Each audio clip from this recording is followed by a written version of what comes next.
Hi guys, and welcome to Last Light Radio Channel. Tonight we step into a world of wet riverbanks, greedy rumours, and candlelit letters, where a single bright fleck of gold can make a farmer feel chosen, a sailor feel restless, and a shop clerk forget his own name by morning. What would pull you from a warm bed, a familiar road, or the smell of bread rising in your own kitchen? What secret force could persuade thousands of ordinary people to cross oceans, deserts, and mountain passes just to kneel in cold mud and chase a shine no bigger than a fingernail?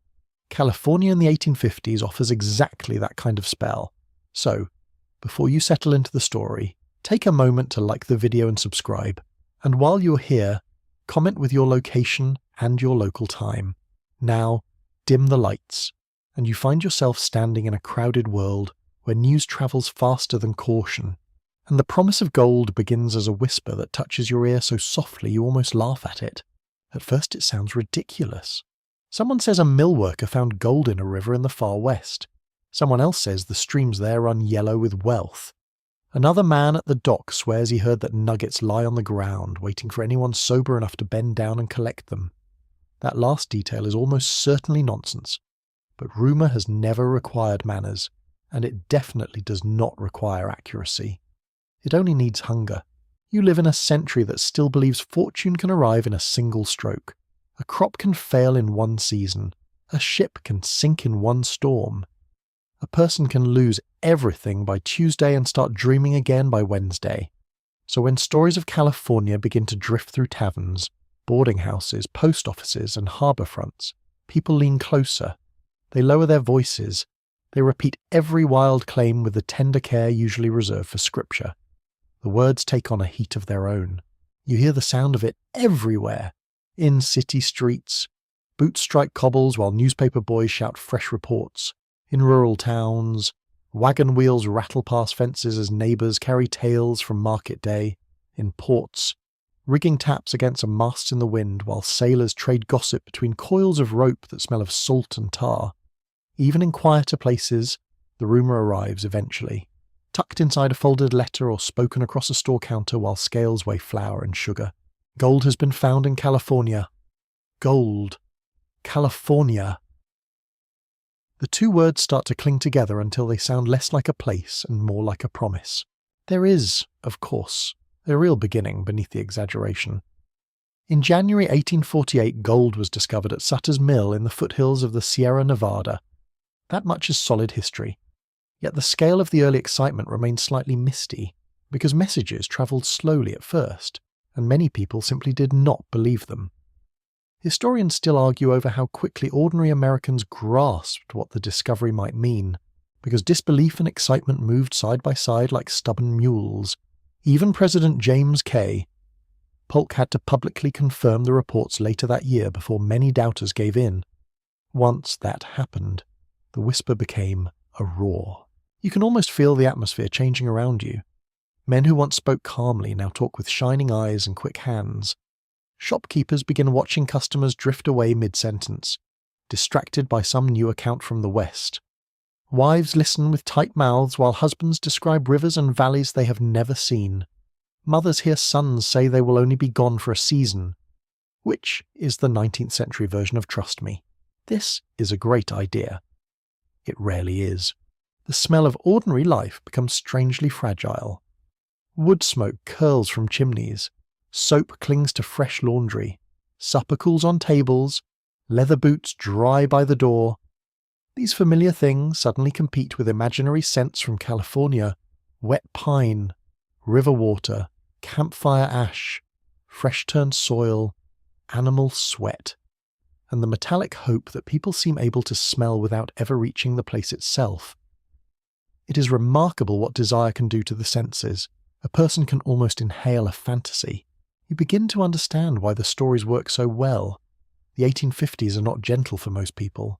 Work is hard, pay is uncertain, land is expensive in some places and exhausted in others. Opportunity often belongs to men born in the right family, in the right city with the right handshake. Then California appears like a rude interruption. It suggests that luck may be lying loose in the ground, unattached to old names or inherited property. All you need people say is grit. Perhaps a pan, perhaps a shovel, perhaps the willingness to smell terrible for months. Suddenly that seems manageable. And so the fever starts. That is the correct word for it. Because it behaves like an illness. It takes hold of judgment first. You notice it in how people speak. A carpenter no longer talks about building houses. He talks about the house he will buy after one good month in the diggings. A tailor stops measuring cloth and starts calculating how many ounces of gold would settle every debt he has ever known. A clerk with ink on his cuffs begins picturing himself in boots by a riverbank, independent at last, which is a charming fantasy until you remember he has never slept outdoors willingly. Some people resist. They have seen crazes before. They know a crowd can run toward nonsense with shocking confidence. They point out the distance, the cost, the risks, the disease, the hunger, and the fact that wealth has a habit of preferring other people. They are sensible. They are also very boring to anyone infected with gold fever. In the face of sudden hope, prudence sounds like jealousy. Newspapers help fan the flames, though not always on purpose. Reports of discoveries spread across the United States, Latin America, Europe, Australia, and China. Editors know gold sells papers almost as well as scandal. They publish letters from travellers, notices from merchants, and breathless updates that mix fact with speculation so thoroughly that readers hardly bother separating them. One issue may describe rich strikes in a riverbed. Another mentions lawlessness, high prices, and sickness.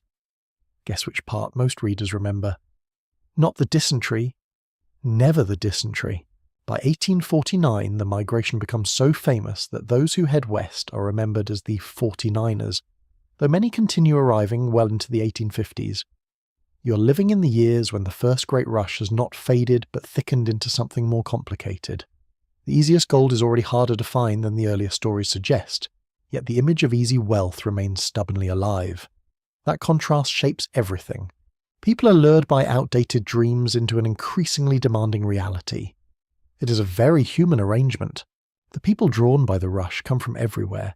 That is one of the most striking truths of Gold Rush California. Americans from eastern states push west.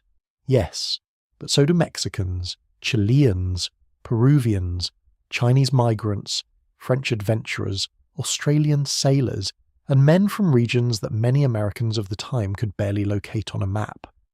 Ports around the Pacific begin sending human cargo towards San Francisco with astonishing speed. The goldfields become a global meeting ground, noisy with accents, competing customs, and mutual suspicion. A quirky detail from the era is that ships were sometimes abandoned in San Francisco Bay because crews deserted almost immediately to seek gold inland. Imagine arriving by sea and watching a vessel lose its captain, cook, and half its deckhands to a roomer with dirt under its fingernails. You feel the social order loosening. Men who are nobodies elsewhere now speak as if destiny has singled them out. Clerks call themselves prospectors before they have even bought a pan. Labourers straighten their backs and speak of independence. Gentlemen, or at least men eager to cosplay as gentlemen, study maps and ask bold questions about routes they could not survive for 3 days. Everyone seems slightly unreal, as though the country has stepped into a dream and forgotten breakfast. Yet beneath the excitement sits something harder. Greed. Yes, but also desperation. Not everyone goes west because they crave adventure. Some leave because ordinary life has narrowed around them like a tightening collar. Debt presses against their throat. Bad harvests ruin a family. Employment dries up. A relative writes from afar that there may still be room in California for a man willing to endure anything. That final phrase is the true price. Willing to endure anything. Gold does not merely attract hope. It exposes what people are prepared to suffer for the chance of changing their fate. You start to imagine yourself among them. Perhaps your hands are not yet calloused for mining. Perhaps you still smell of ink, hay, wool, salt, or machine oil from the life you know. But already your mind is travelling. You picture streams flashing under sun. You picture hills scored with trails. You picture yourself lifting a pan, swirling water and sand in practice circles, watching dark grit slide away while something bright remains. The touch of cold river water bites your skin in the imagination. The morning air smells of pine and damp stone. Far off, you hear men calling to one another, picks striking earth, a mule snorting under its load. The whole scene glows with possibility, mostly because you are not there yet. That is the exquisite cruelty of the gold rush at its beginning. Before the blisters, before the inflated prices, before the raw camps and broken promises, California exists in the mind as a personal miracle. You do not picture the thousands who will fail. You picture the one fortunate soul who finds enough in a week to rewrite a lifetime. You do not picture the men coughing in dirty tents. You picture sunlight on water. You do not picture claims already crowded with strangers. You picture open land and lucky timing. Hope edits reality with a ruthless hand. And still, one cannot blame you entirely. California truly is changing the world around you. Towns swell. Shipping routes adjust. Banks, merchants, transport companies, and politicians all begin to feel the pull. The United States had only recently taken California from Mexico in the aftermath of war, and the rush accelerates its transformation with startling speed. Statehood arrives in 1850. That is mainstream history, but the human texture matters more in the moment. A distant territory suddenly becomes the centre of thousands of private fantasies, each one packed in a carpet bag or stitched into a coat lining. Somewhere, a man melts down family silver to finance the journey. Somewhere else, another sells his farm tools, convinced he will never need them again. A young woman watches brothers leave and wonders which of them will return with money, or return at all. Boarding houses fill with talk. General stores sell out of boots, blankets, and picks. Printers make money from maps that flatter certainty. Preachers warn against greed. Gamblers quietly prepare to profit from it. You can hear the age cracking open. By now the rumour has moved beyond curiosity. It has become instruction. Go west. Go quickly. Go before the good spots vanish. Go before someone else becomes rich with the luck that should have been yours. That last thought is particularly dangerous. The gold rush thrives on comparison. It is not enough that wealth might exist. Someone else might get there first. Sleep becomes harder after that. So you stand at the threshold of the California dream in the early 1850s, feeling its strange warmth on your face. The room around you still holds the simple textures of home: rough wood, lamplight, wool cloth, cooling tea, the faint grit of daily work beneath your fingernails. Yet your mind has already crossed a continent. That is how it begins for so many gold miners, not with a shovel, not with a claim, not even with a journey, but with a story told in the right tone at the right moment, until ordinary life starts to feel smaller than it did the day before, and once that feeling settles in, once the West begins shining inside your imagination, the road to California is already opening under your feet. You do not simply decide to go to California. You begin unravelling your life stitch by stitch, and every thread resists a little. A chair must be sold. A horse must be borrowed, traded, or mournfully let go. A coat must be patched for one more season. Someone counts coins on a table scarred by years of use, then counts them again as if arithmetic might grow kinder under candlelight. The room smells of tallow, coffee, and damp wool.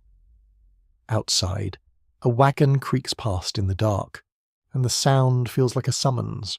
The practical questions arrive at once. How do you reach a place so far away that many people still picture it as a blur at the edge of the continent? Do you sail around Cape Horn, where the sea can toss a ship like a spoon in a pot?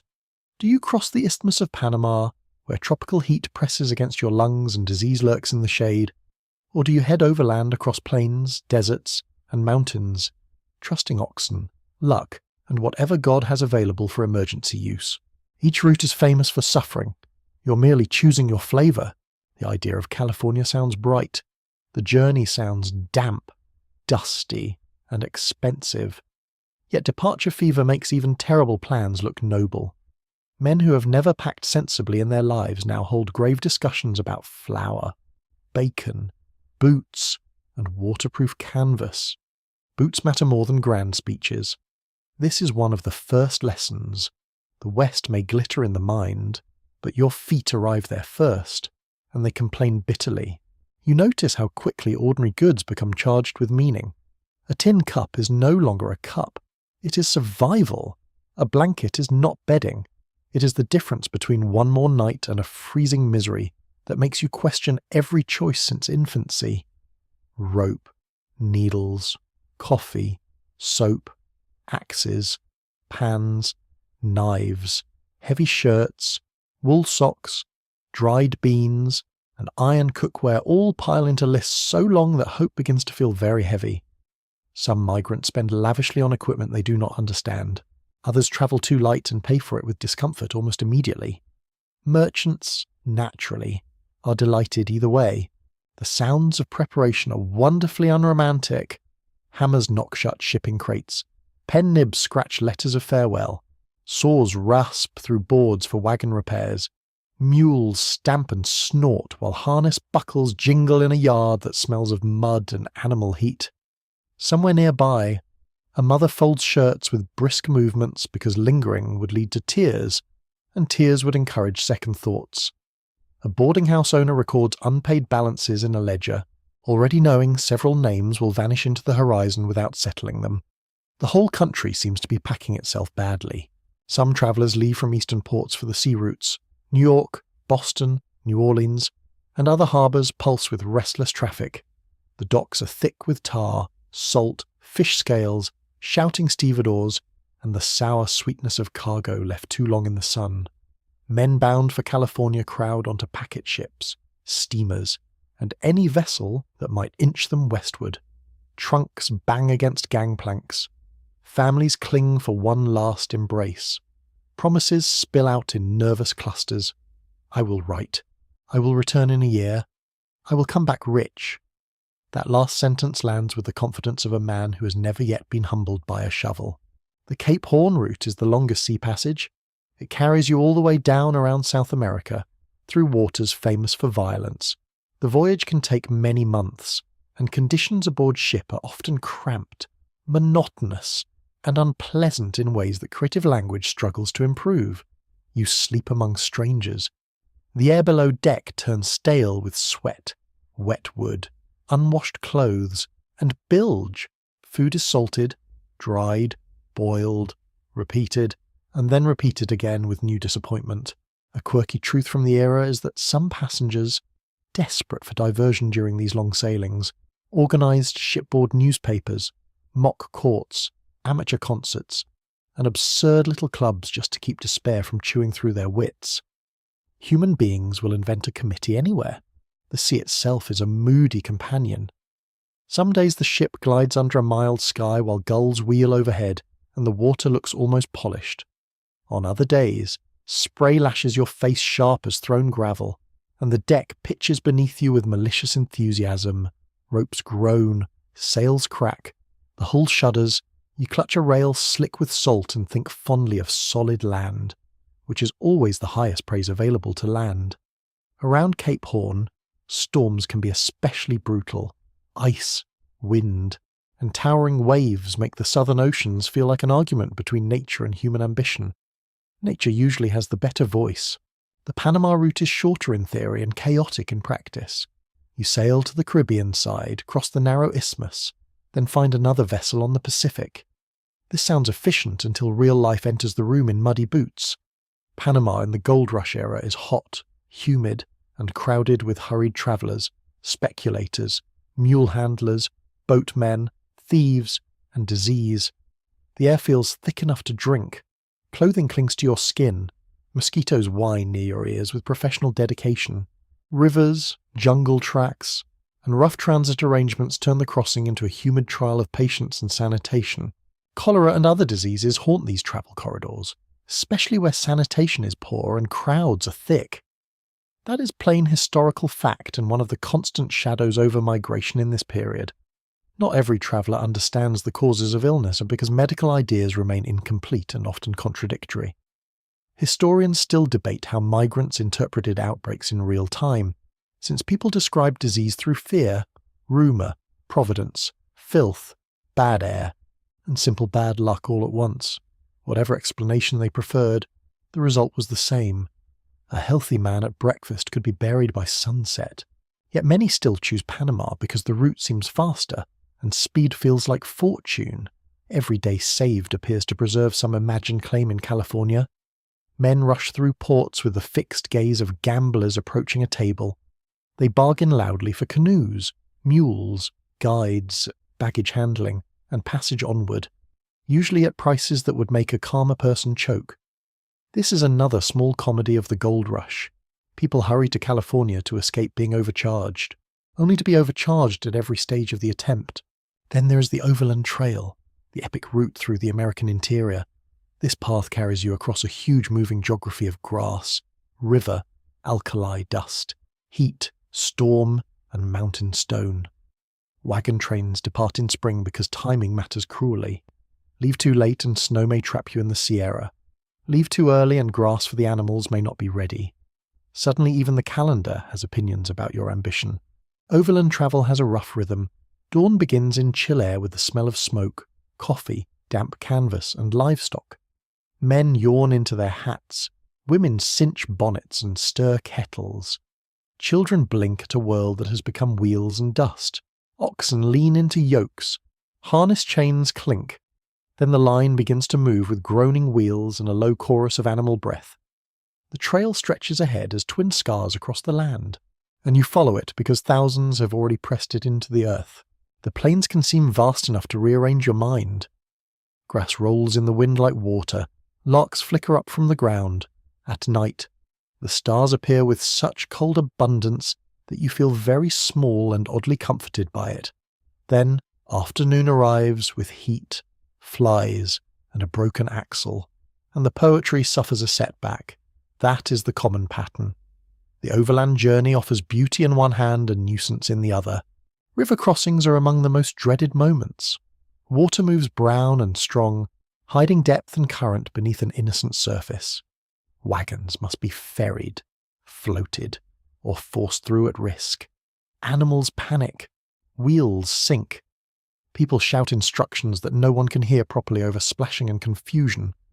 Wet clothing slaps against your skin afterward, and the smell of river mud clings to everything. Some travellers lose supplies, some lose beasts, some lose far more.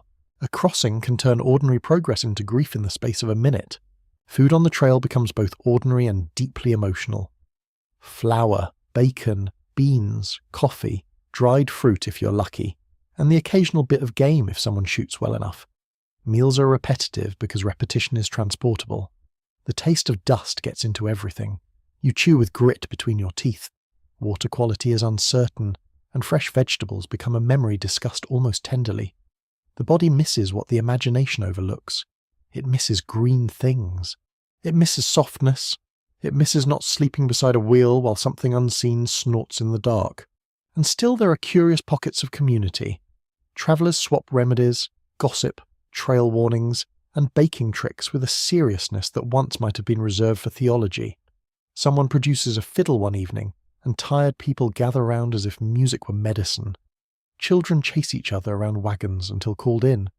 A dog wanders through camp hoping for scraps and moral support.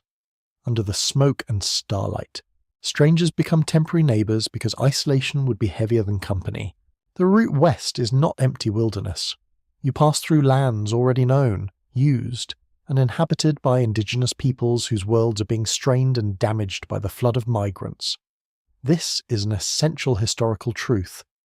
Many overland diaries from the era describe meetings shaped by trade, caution, misunderstanding, or fear. Some encounters are peaceful and practical. Others are coloured by the migrant's prejudice, or by tensions created through trespass, disease, and competition over resources. The popular myths of the trail often flattened this complexity into crude stereotypes, which tells you more about the storytellers than about the reality. By the time you climb toward the western mountains, the journey has changed the meaning of wealth. At the start, gold may have looked like the whole point. Now dry socks, sound wheels, healthy animals, and a spring that runs clear can feel just as precious. Skin toughens, tempers shorten, faces brown in the sun, hands crack. You learn the touch of coarse rains, the stiffness of cold mornings, The blessed warmth of a fire built quickly before wind takes the flame. Survival becomes a sequence of small competencies. Not everyone travelling west is a lone young man with a reckless grin. That popular image is only part of the story. There are older men trying one last venture. Immigrants carrying whole languages with them. Husbands and wives. Families with children. Merchants pursuing customers. Doctors seeking opportunity. Preachers seeking souls. And professional drifters who would follow any crowd with pockets. California draws idealists, cynics, fools, and people with no remaining choices. On the road, distinctions blur under dust. There is also the matter of abandonment. Along the routes, you see discarded trunks, broken furniture, crates split open, stoves too heavy to haul farther, books left beside the trail, and once treasured objects surrendered to necessity. This material shedding is one of the most haunting features of migration.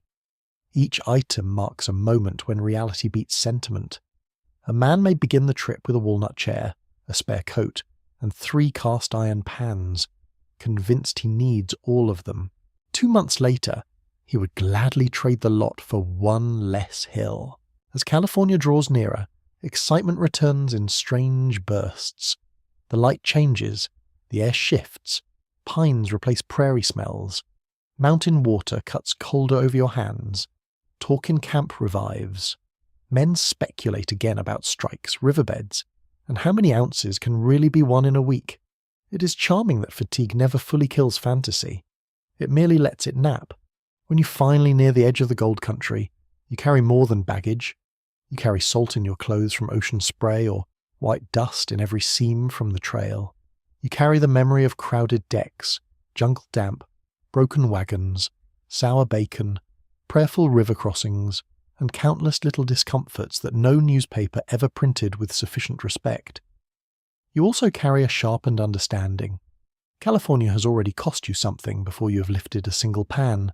The road west is not a prelude politely waiting off stage. It is the first proving ground, and it teaches you the central truth of the gold rush with admirable bluntness. Nothing about this dream is easy, not even getting close enough to begin. At last you enter the gold country itself, and the first surprise is how little it resembles a dream. The hills are handsome enough in the right light, with oak trees gripping the slopes and pines rising dark against the sky. But beauty shares the ground with a great deal of mud, shouting, and disappointment.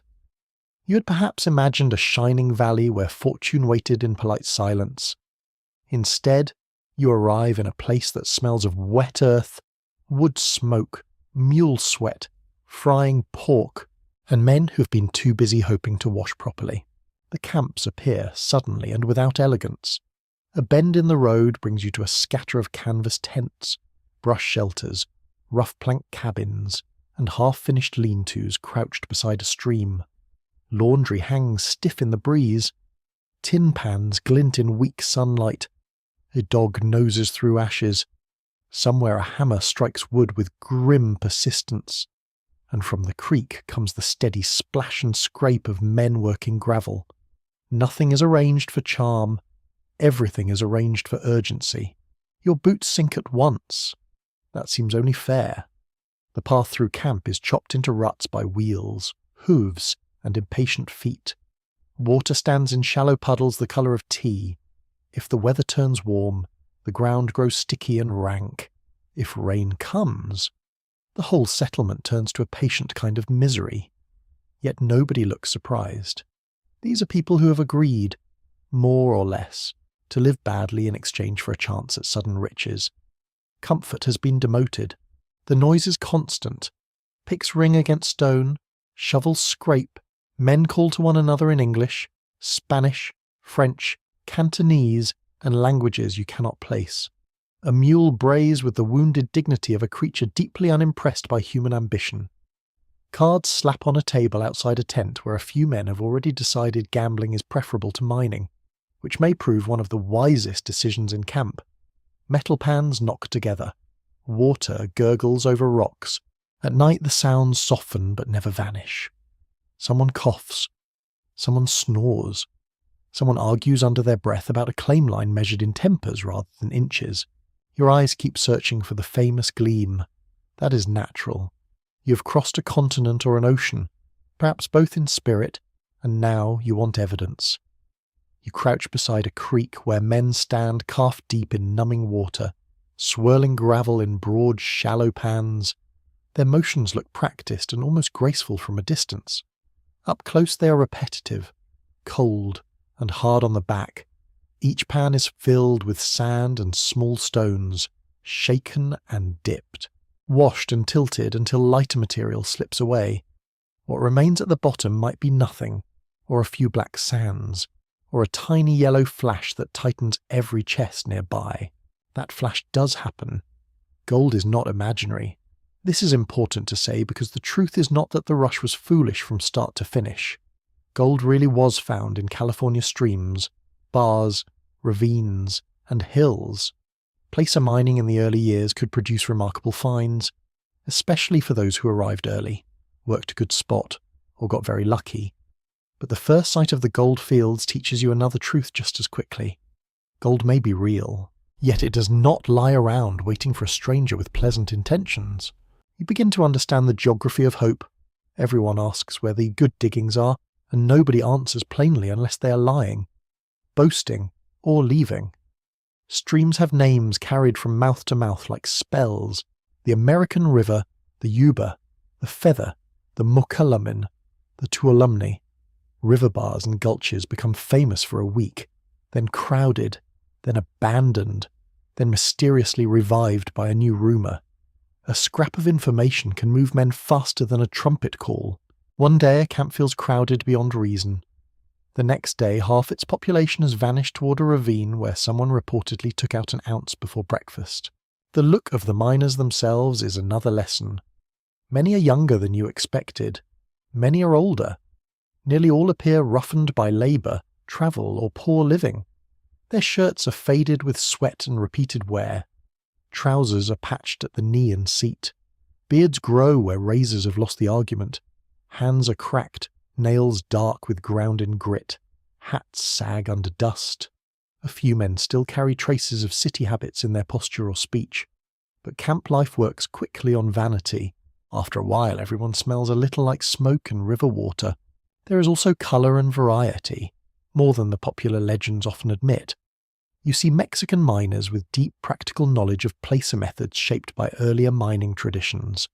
You hear Chilean accents near the water. You pass Chinese migrants moving with tools neatly arranged and clothing cared for as well as conditions allow. A Frenchman gestures dramatically while describing a claim dispute to an audience that understands perhaps half his words and all of his indignation. California mining camps in the 1850s are astonishingly international.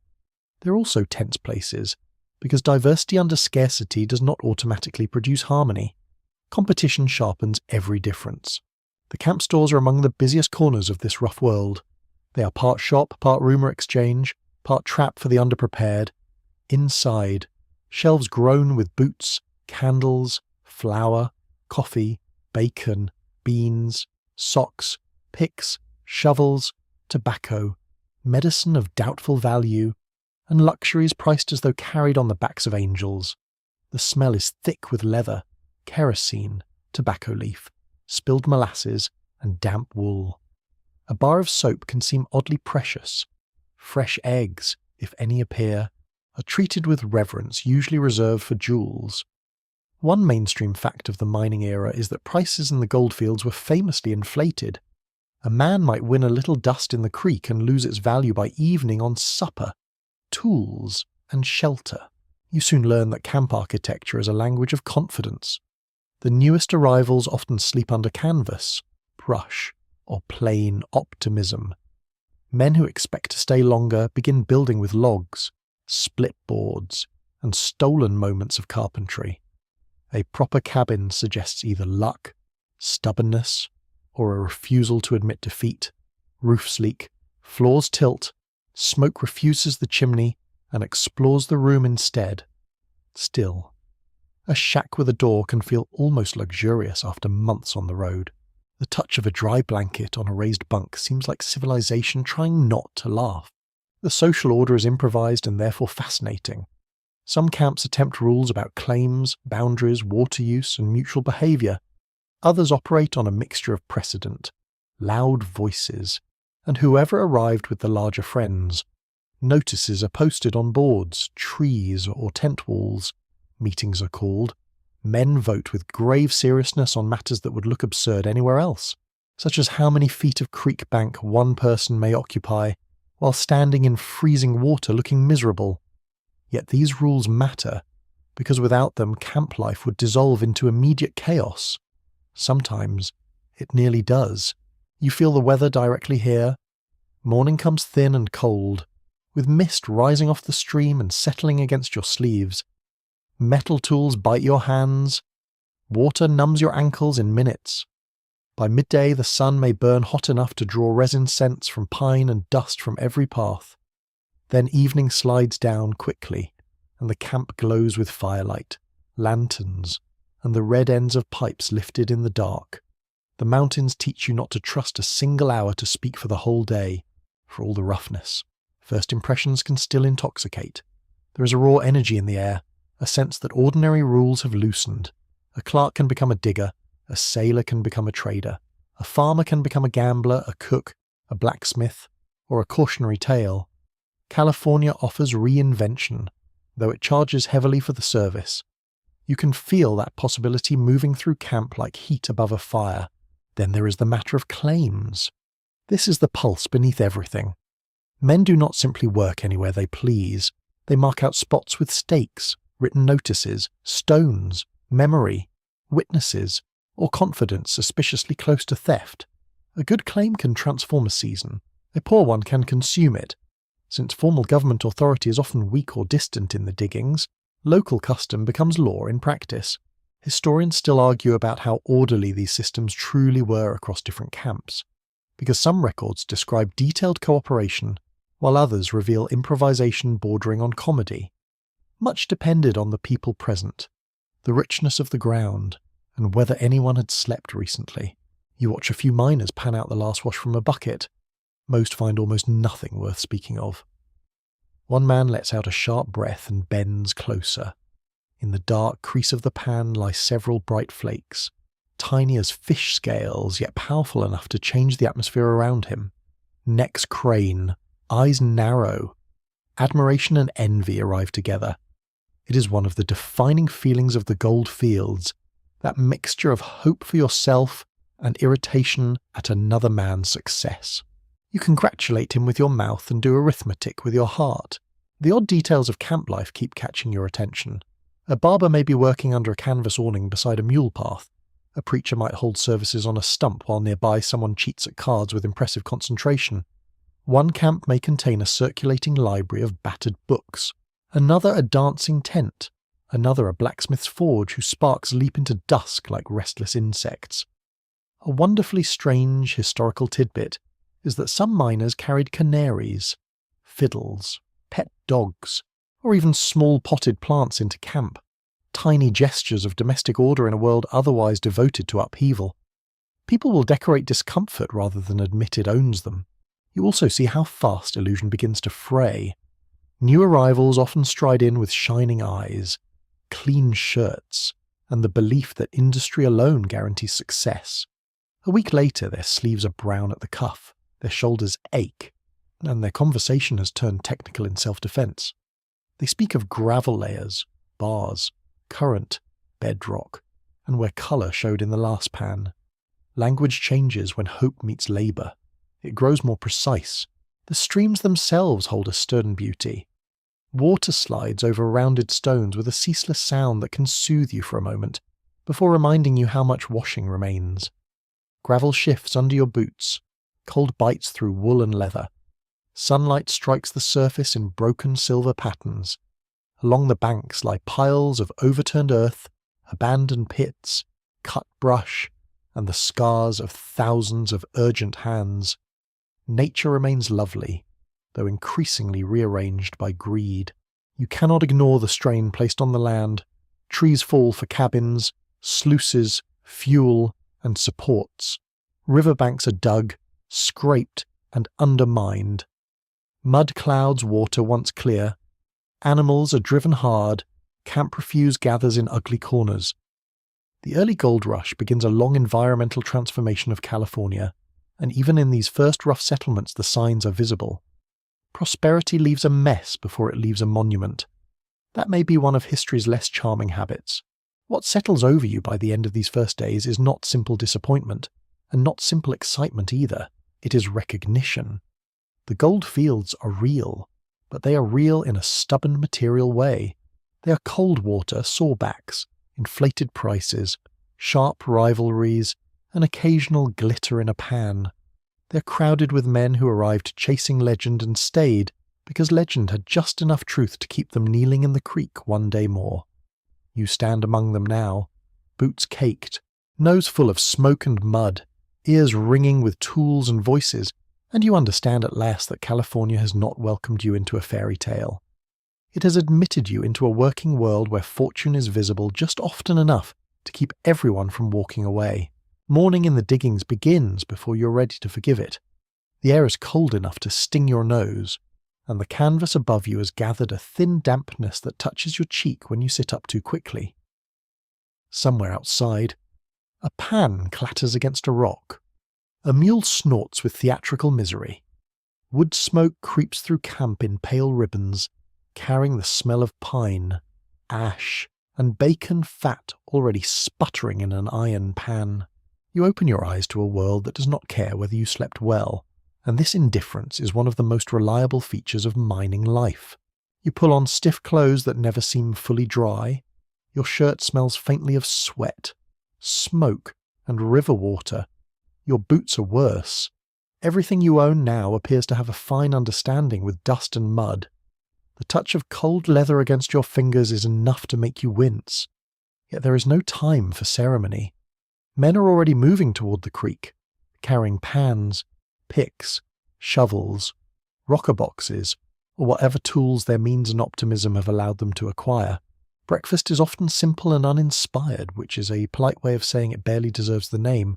Coffee, if you have it, tastes smoky and wonderful because it is hot. Bread may be heavy, pork may be greasy. Beans may have survived from the night before and are not improved by reflection. Still, the body wants fuel, and the body usually wins these arguments. You eat fast, half listening to camp talk around you. Someone claims a nearby bar produced excellent colour yesterday. Someone else says that report is exaggerated nonsense.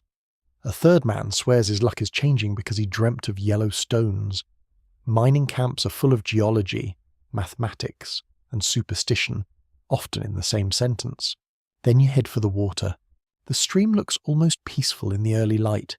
Mist hovers above it. The current folds around stones with a silvery hush.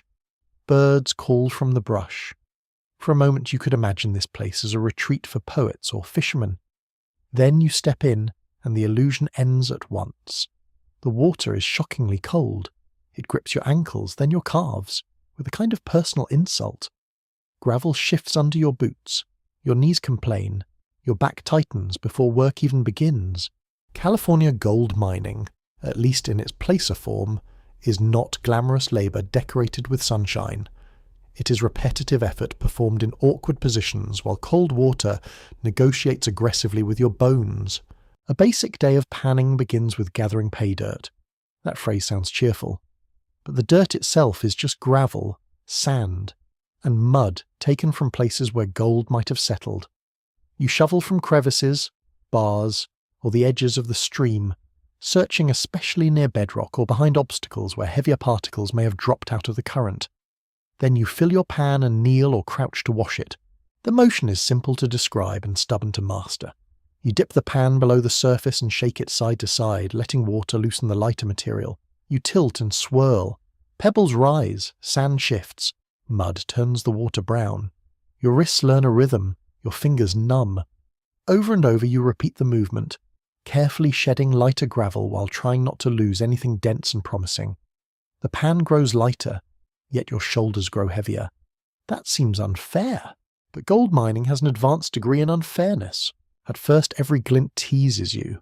Mica flashes, wet quartz shines, tiny bright particles catch the light and make your pulse leap, only to reveal themselves as worthless mischief. Fool's gold gains its name honestly. So does disappointment. experienced miners develop an eye for real colour, that heavy warm yellow that does not dart away like a trick of light.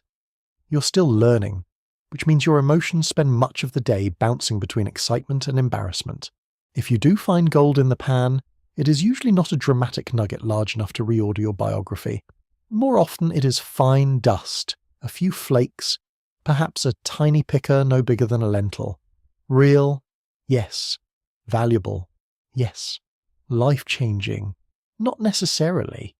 One of the great misunderstandings of the California rush is the idea that most miners struck rich quickly. In truth, many earned little, some earned enough to continue, and only a small fraction found extraordinary amounts. A day's work might leave you with less than you had imagined and more than you want to admit. That gap between fantasy and result becomes the emotional weather of the diggings. To increase your chances, you may join others using a rocker, also called a cradle. This device is a wooden box mounted on curved runners, allowing it to rock back and forth. Gravel is fed into the top with water. Riffles and slats help trap heavier material while lighter sediment washes away. The contraption makes a hollow scraping sound as it moves, somewhere between a nursery object and a machine with trust issues. It is more efficient than simple panning, especially when working as a pair or small team. One man shovels dirt, another pours water, another rocks the box. Everyone gets wet, tired, and opinionated. The rocker has a practical beauty when it works well. Water flashes through the box, mud slides out. At intervals, you clean the riffles and inspect the concentrated heavy material. The touch of black sand against your fingertips becomes familiar. It sticks and resists. Sometimes among it lies the soft gleam you want, a few grains, a few more, enough to make the whole labour feel briefly reasonable.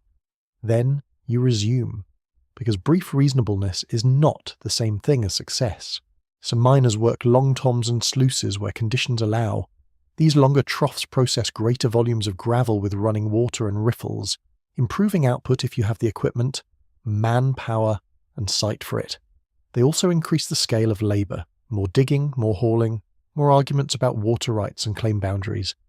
Mining technology in the early 1850s is advancing quickly because the easier surface deposits do not remain easy for long. A mainstream fact of the period is that methods became more elaborate as miners sought to recover gold from tougher ground. The dream of effortless picking gives way to engineering, cooperation, and more sweat. By midday, your body understands the routine in a language older than thought. Shoulders burn. Lower back aches. Hands feel both swollen and numb. Wet cuffs rub the skin raw. Sunlight now beats down with enough strength to lift the smell of warm mud, trampled grass, and mineral water into the air. Flies appear with insulting enthusiasm. Somewhere nearby, someone curses softly at a pan that produced almost nothing. Nearby, another man laughs too loudly after seeing a few good flakes in his cleanup. In camp, triumph and self-deception often sound remarkably alike. Meals in the middle of the day are brief and practical. You sit on a rock or an overturned bucket and eat bread, cold meat, beans, or whatever has survived transport and heat. The food tastes of smoke, grease, and hunger. Water may be cool and wonderful or muddy and suspicious. Coffee has often turned lukewarm by then, yet it remains precious. Conversation circles the same topics because the work leaves little room for novelty. Who hit colour? Which bar is fading? Whether the upstream men are stealing water? Whether prices at the store have risen again? Whether a new gulch to the north is truly rich? Or merely being advertised by liars looking to thin the crowd here? A quirky detail from the diggings is how often miners name promising spots with grand confidence. You hear of places called Last Chance, Poverty Bar, Rich Gulch, Hangtown Creek, Murderer's Bar, and similar names that swing wildly between optimism and menace. The labels reveal camp psychology better than any sermon. Hope and dread live side by side, sharing a shovel. The afternoon often feels longer than the morning, though clocks matter less here than stamina. You continue washing, digging, carrying, scraping. Sometimes you work alone with only the sound of current and tools for company. Sometimes you share a spot with partners, which introduces the special exhaustion of group labour. One man works too slowly, another talks too much. A third has developed theories about where the gold should be that are unsupported by evidence but delivered with heroic confidence. Mining is hard. Mining with other people can be harder. Still, partnerships exist for a reason. The labour is relentless, and many operations are beyond one body's capacity. Friends, countrymen, relatives, or temporary allies often band together to divide costs and effort. They pool tools, share meals, and trust one another with the tally. Trust is valuable because gold is small, portable, and extremely persuasive. Scholars continue to debate how stable many of these informal partnerships really were, since diaries and camp records show everything from loyal cooperation to dramatic accusations of theft. Human nature does not become nobler merely because it is standing in a river. Sometimes a miner gets lucky enough to create a little theatre for everyone nearby. He washes down a pan, pauses, and then lifts it into the light. There it is. A bright crescent of flakes resting against the dark concentrate. The sight draws eyes at once. Even men pretending not to care glance over. Envy moves through camp as quietly as mist. You can admire another man's find and hate it a little in the same breath.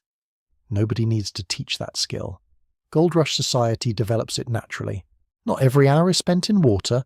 You may cut brush, shore a shallow pit, haul gravel to a rocker, repair tools, sharpen a pick, or search exposed bedrock crevices with a knife and patient fingers. These crevices can trap small deposits and inspire almost devotional attention. You kneel, scrape, rinse, inspect, repeat. The touch of packed clay under your nails, the sound of water trickling into a narrow crack, the tiny thrill of seeing colour lodged where current once slowed. Such moments keep men working far past reason. As daylight begins to soften, fatigue becomes almost tender in its thoroughness. Your clothes cling cold where they stayed wet. Your knees protest every bend. Shoulders throb in slow pulses. The smell of evening fires begins to spread, mixing with damp earth and the resinous breath of nearby trees. Some men stay in the creek until the light nearly fails, unwilling to surrender an hour that might have held the lucky pan. Others drift back early, too tired to continue or too discouraged to pretend. Mining teaches that persistence and stubbornness are close cousins, often indistinguishable until the account is settled. At day's end comes the clean-up and counting. This is when hope narrows into arithmetic. Gold dust is dried carefully, sometimes in the warmth of a pan or near the fire, then weighed on small scales if the miner owns them or can borrow a trustworthy set. The sight is always intimate. Tiny particles, almost absurdly small, carry the weight of a whole day's labour. Sometimes the result is enough to lift your mood. Sometimes it is pitiful. A man may have spent 10 hours in cold water for a quantity that barely covers food and supplies. Yet tomorrow he will likely return. Why? Because perhaps the next layer is richer. Perhaps the last shovelful was 1 foot from a pocket. Perhaps luck has merely been sulking. That uncertain promise governs the mind. Mining is not only physical labour, it is also a contest with probability, rumour and self-control. You tell yourself sensible things. You tell yourself that results have been modest. You tell yourself prices are rising and your boots are failing. Then you remember the brief wink of real gold in the pan, and sensible thoughts begin packing their bags. Back in camp, supper tastes better than breakfast because you have earned the right to be less critical. Fires crackle. Tin plates knock softly. Smoke drifts low. Men compare their takes with studied casualness. One understates. Another exaggerates. A third says almost nothing, which may mean poverty or success. Nearby, someone sings a snatch of a song in a tired voice. Another man mends a shirt by lantern light with fingers too large for neat stitches. The whole camp smells of wood smoke, wet wool, coffee grounds, and human effort cooling into night. When you finally lie down, the body continues working in memory. Arms twitch, hands seem still to swirl the pan. In your ears, the creek keeps running. In your nose remains the sharp mineral scent of water over stone. This is what a day in the diggings is really like for most miners in California.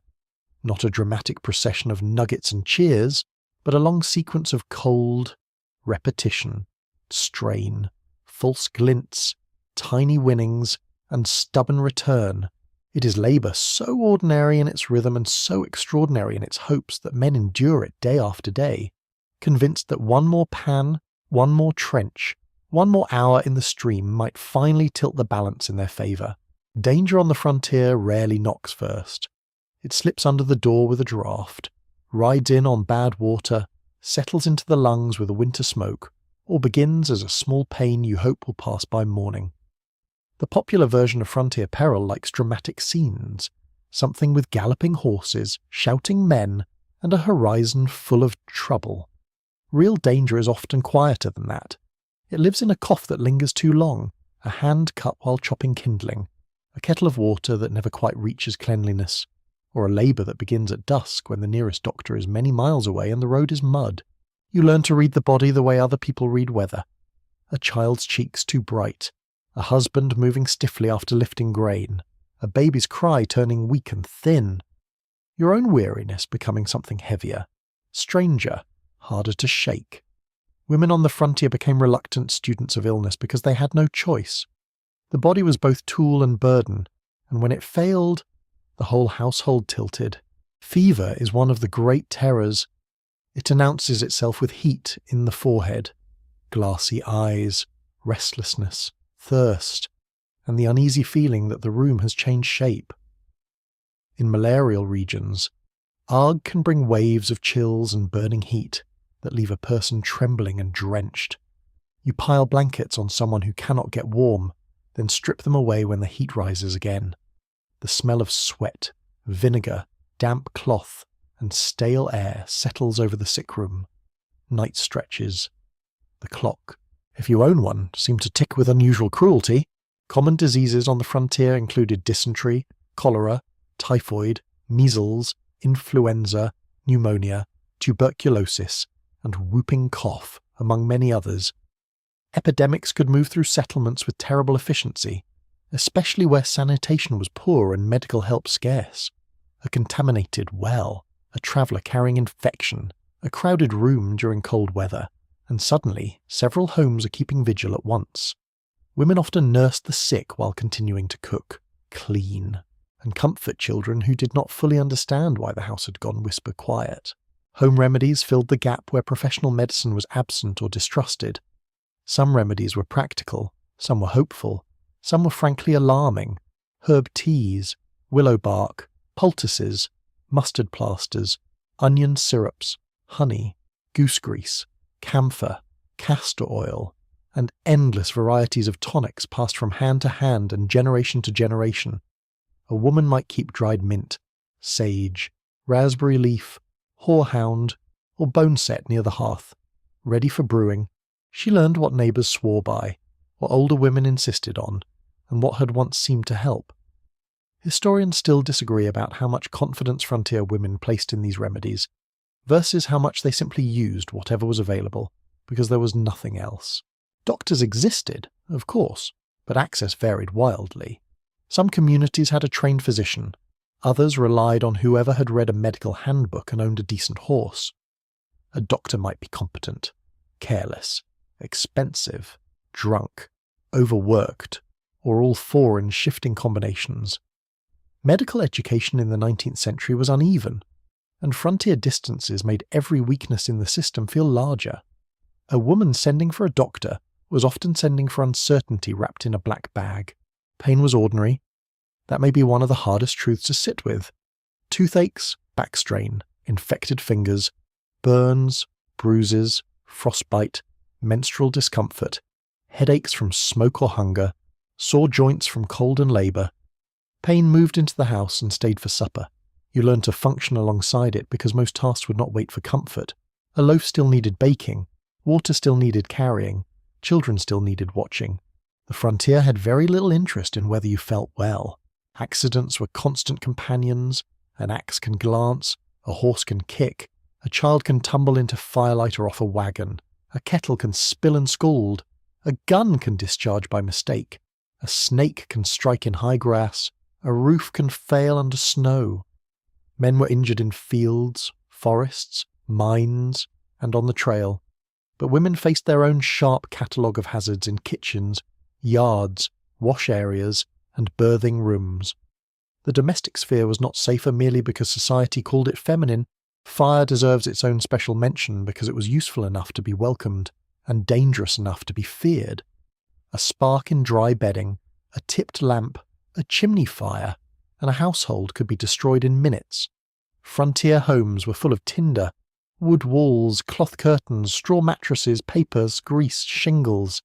Women tended fires daily and knew their moods intimately, yet familiarity could not remove risk. The crackle of a hearth could soothe you one moment and send your pulse racing the next. Food itself could become a source of danger. Spoiled meat, mouldy grain, contaminated milk, poorly preserved vegetables, and water that looked clear but carried sickness all threatened the household. Frontier women became sharp judges of smell, colour, texture, and instinct. A jar lid that did not sit right, a ham with an uncertain odour, butter turning wrong in summer heat. You sniff, prod, scrape, boil, and pray. Hunger sometimes forced choices that caution would rather avoid.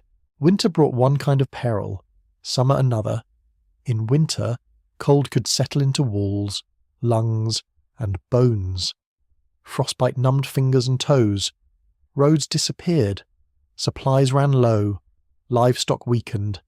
A sick person trapped by snow might deteriorate without help. The silence after snowfall could feel holy at noon and frightening by midnight. In summer, heat spoiled food, drained strength, swelled insects, and thickened air. Mosquitoes rose in whining clouds. Flies covered tables. Wells dropped. Tempers shortened. Babies became fretful and sticky with heat. The body, already taxed by work, had to endure a season that seemed to press from every side. Then there is childbirth, that great frontier threshold where expectation and dread sat side by side. Pregnancy was common, but that did not make it safe. Every labour carried uncertainty. A woman might prepare baby clothes, wash linens, and joke lightly with neighbours while privately wondering whether she would live to use them. That thought was not melodrama, it was realism. When labour begins, the house changes at once. Water is put on to heat. Clean cloths are gathered. Children are sent elsewhere if possible. A midwife, neighbour, or experienced female relative may be summoned. The room smells of warm water, sweat, smoke, soap, and tense anticipation. Outside, ordinary life continues with indecent cheerfulness. Chickens scratch. Wind moves through grass. Someone splits wood. Inside, time narrows to breath. Pain, waiting, and the next instruction. Women on the frontier usually gave birth at home, often with female attendants rather than physicians. Midwives were crucial figures in many communities, carrying practical knowledge, calm presence, and social trust. They understood positioning, pacing, reassurance, and the simple but important art of making a labouring woman feel less alone. A doctor might be called for complicated births, but distance and timing often meant he arrived late, or not at all. In some places, women of indigenous, African American, immigrant, or mixed communities preserved rich local birthing traditions that coexisted with or competed against formal medicine. The physical experience of childbirth could last hours or more than a day. The room grows hot, muscles tremble with exhaustion, hair sticks to the neck, hands clutch bedposts, sheets, or another woman's arm. Pain comes in waves that demand everything, then recedes just enough to let fear back in. No poetic language can quite smooth its force, and yet women endured it again and again, which says something astonishing about human courage and something rather unforgivable about the social conditions that left them so few alternatives. Complications were many. Hemorrhage, obstructed labour, infection, breech birth, placental problems, seizures, a baby too weak, too early, too silent. Even in the best attended birth, disaster could arrive quickly. Historians still debate mortality estimates in some frontier regions because records were inconsistent, but nobody seriously disputes that childbirth remained one of the most dangerous events in a woman's life. That danger lived in every preparation. Washed sheets were not just tidy, they were hopeful, When a child is born safely, relief moves through the room like a change in weather. The infant is cleaned, wrapped, examined with anxious eyes. Its first cry sounds thin but miraculous. The mother, spent and shaking, may finally sink back against the pillow with a face that looks both ancient and newly made. There may be tears, prayer, laughter, or simple silence. Then recovery begins, and recovery is its own uncertain road. A woman after childbirth needed rest, nourishment, warmth, and help. Frontier life often granted her fewer of these than wisdom would recommend. Meals still had to be made. Other children still needed care. Fields did not freeze respectfully in place. Some women were back at work too soon because survival allowed no better arrangement. Their bodies paid the price in lingering weakness, prolapse, infection, chronic pain, and exhaustion that nobody wrote into heroic ballads.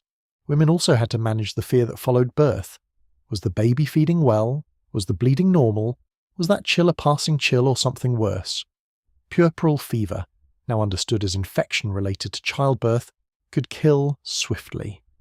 A woman who seemed relieved and stable one day might be delirious the next.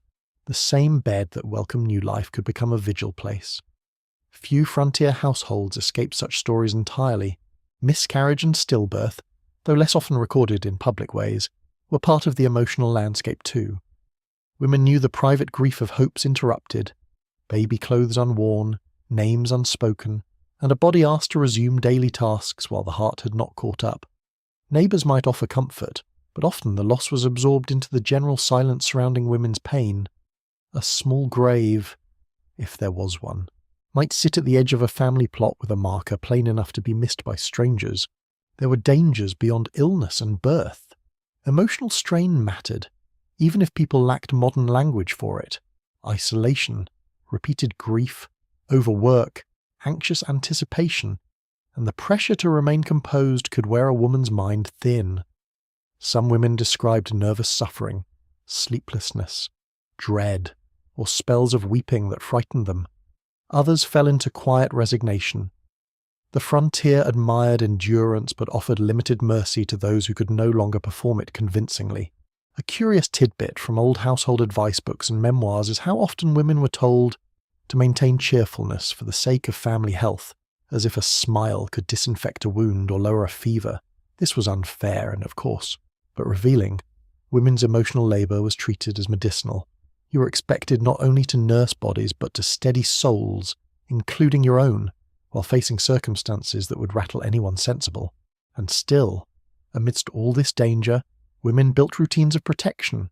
They boiled linens when they could, aired bedding, cleaned wounds, separated the sick from the healthy as best space allowed, kept children from bad water when possible, stored herbs, memorized warning signs, listened closely, watched breathing, counted hours between pains, sent riders for help, prayed with fierce concentration.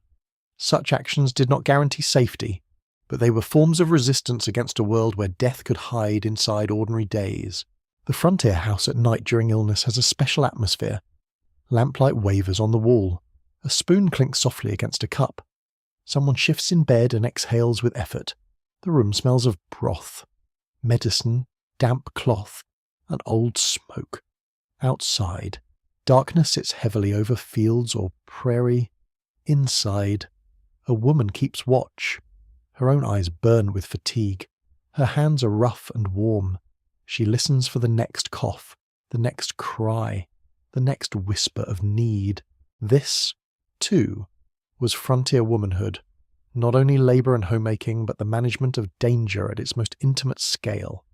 Women stood at the edge of sickness, accident, birth, and death with limited tools and enormous responsibility.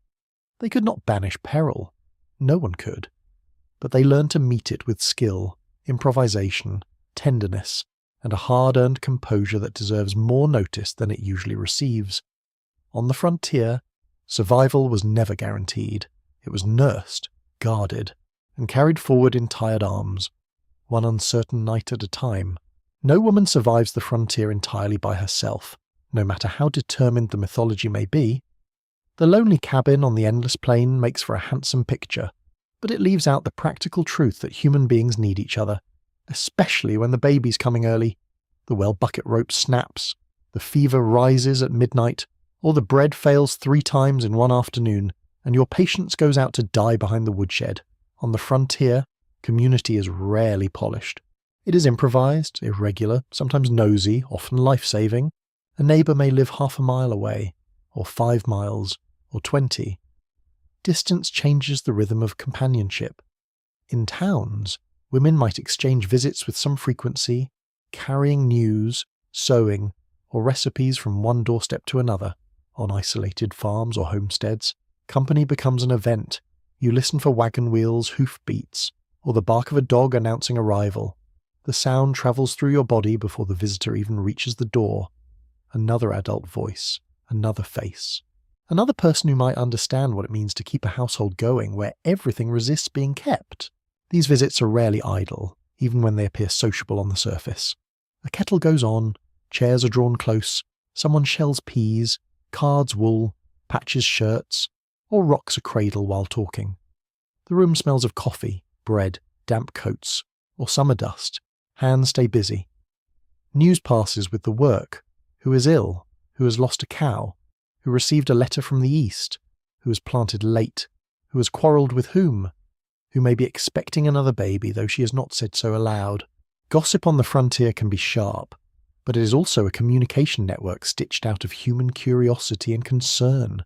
Women exchange practical help constantly. A jar of preserves for a few eggs, a loan of yeast, a quilt pattern copied by lamplight, advice on a rash, a teething remedy, a churn that will not behave, a calf that will not feed, a husband who has become gloomy with crop worries, a child who has turned suddenly wild after too much weather and too little structure. This shared knowledge is rarely formal, yet it carries the force of accumulated experience.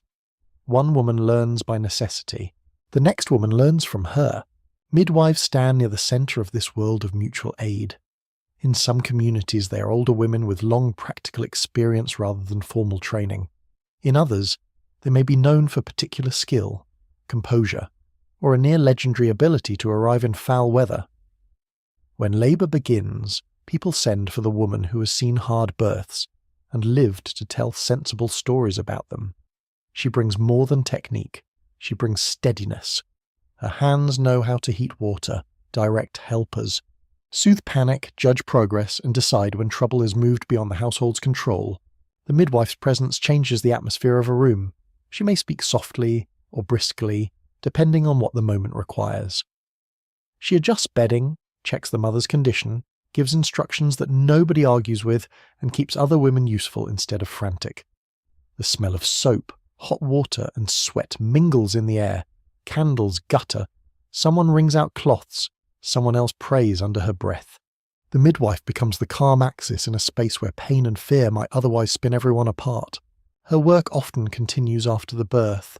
She may stay to wash the baby, help the mother nurse, inspect bleeding, tidy the room, and give stern instructions about rest that the household may or may not obey. She might return the next day, or send another woman to check on mother and child. In a world with limited doctors, midwives are not merely helpers. They are keepers of practical female knowledge, guardians of continuity, and sometimes the thin line between order and disaster. Not all aid is tied to childbirth. When illness enters a house, neighbour women may arrive with broth, clean cloths, herbs, or simply extra hands. One tends the baby while another scrubs the floor. One sits with a feverish child while another kneads dough. One buries the dead chicken nobody had time to notice.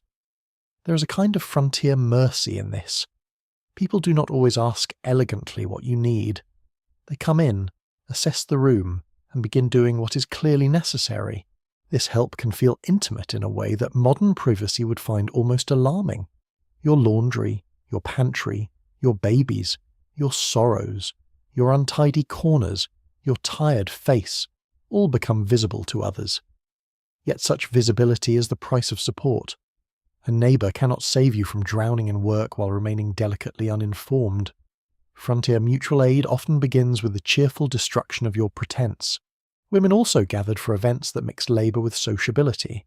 Quilting bees, corn huskings, apple pairings, soap-making days, church suppers, and sewing circles gave structure to female community. Add a quilting bee, the frame stands ready. Cloth stretched, patterns pinned, needles flashing in and out with a soft, regular whisper. The room smells of starch, coffee, wool, lamp oil, pie crust, and the faint perfume of people who have dressed a little better than usual because company is a form of celebration. Conversation rises and falls around the work. Babies fuss. Someone laughs too loudly. Someone tells a story improved by repetition. Quilts themselves carry layers of meaning beyond warmth. They use scraps from worn dresses, baby clothes, work shirts, aprons, and feed sacks, turning family history into pattern. Women choose colours carefully even when colour choices are few. They piece memory into something useful. A quilt made in company holds the touch of many hands, and that matters. In hard winters, beneath rough roofs, warmth sown by neighbours is not metaphorical. It is physical proof that other people once sat near you and cared whether you shivered. Church gatherings often serve as another key meeting place.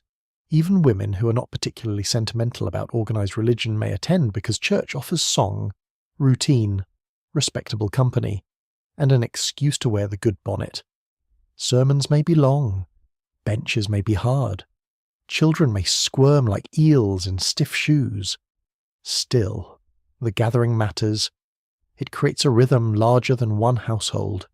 Women exchange glances, recipes, condolences, warnings, and invitations in whispers before and after the formal service. Spiritual life and social life are closely braided here. In some communities, women organise charity with remarkable determination. They collect clothing for a widow, food for a sick family, wood for an elderly neighbour, or coins for a schoolbook fund. They sew shirts for soldiers, blankets for babies, bandages for local emergencies, and curtains for a schoolhouse, trying desperately to look respectable. Their labour is unpaid, of course, and often taken for granted. But it builds the soft infrastructure of community. Men may form committees and make speeches. Women quietly make sure someone has soup. There are tensions within these networks too. Mutual aid is not pure sweetness. It can come with judgment, obligation, memory, and hierarchy. The woman who borrows often may be watched. The newcomer may be assessed. The mother whose children run wild may receive advice so pointed it nearly qualifies as weaponry. Ethnic, religious, class, and racial differences shape who is welcomed, who is tolerated, and who is left at the margins. A frontier community can save you and scrutinise you in the same week.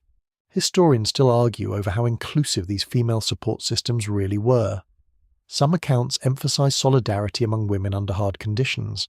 Others reveal sharp boundaries, especially across race, language, class, and settler status. Both things are true. Women could be generous and exclusionary, tender and suspicious, all before supper. Human nature travels west with the wagon and does not become saintly merely because the landscape is dramatic. A particularly revealing frontier detail is the custom in some places of sending prepared food to a household after childbirth. Illness or death. A pie, a loaf, broth, preserved fruit, a roasted chicken if fortune has smiled on the sender's flock. These dishes arrive warm or carefully wrapped, carrying not just nutrition but relief. For a woman too weak to cook, a plain stew can feel like grace in a crock. The frontier often translated compassion into something edible. Women's friendships could also become emotionally sustaining in ways hard to overstate. Letters between female friends, when preserved, show warmth, wit, frustration, longing, and the comfort of being known by someone who understands your daily burdens without requiring explanation. A friend can receive the truth that a husband might dismiss, a child might not understand, and a minister might improve into unrecognizable moral lessons. In these relationships, women speak more freely about loneliness, weariness, jealousy, bodily strain, and the absurd little frustrations that make a hard life feel harder. Touch matters too. A hand on the shoulder during grief, arms around a woman newly delivered of a child, hands guiding fabric together over a quilt frame, fingers brushing when a cup is passed across a crowded table.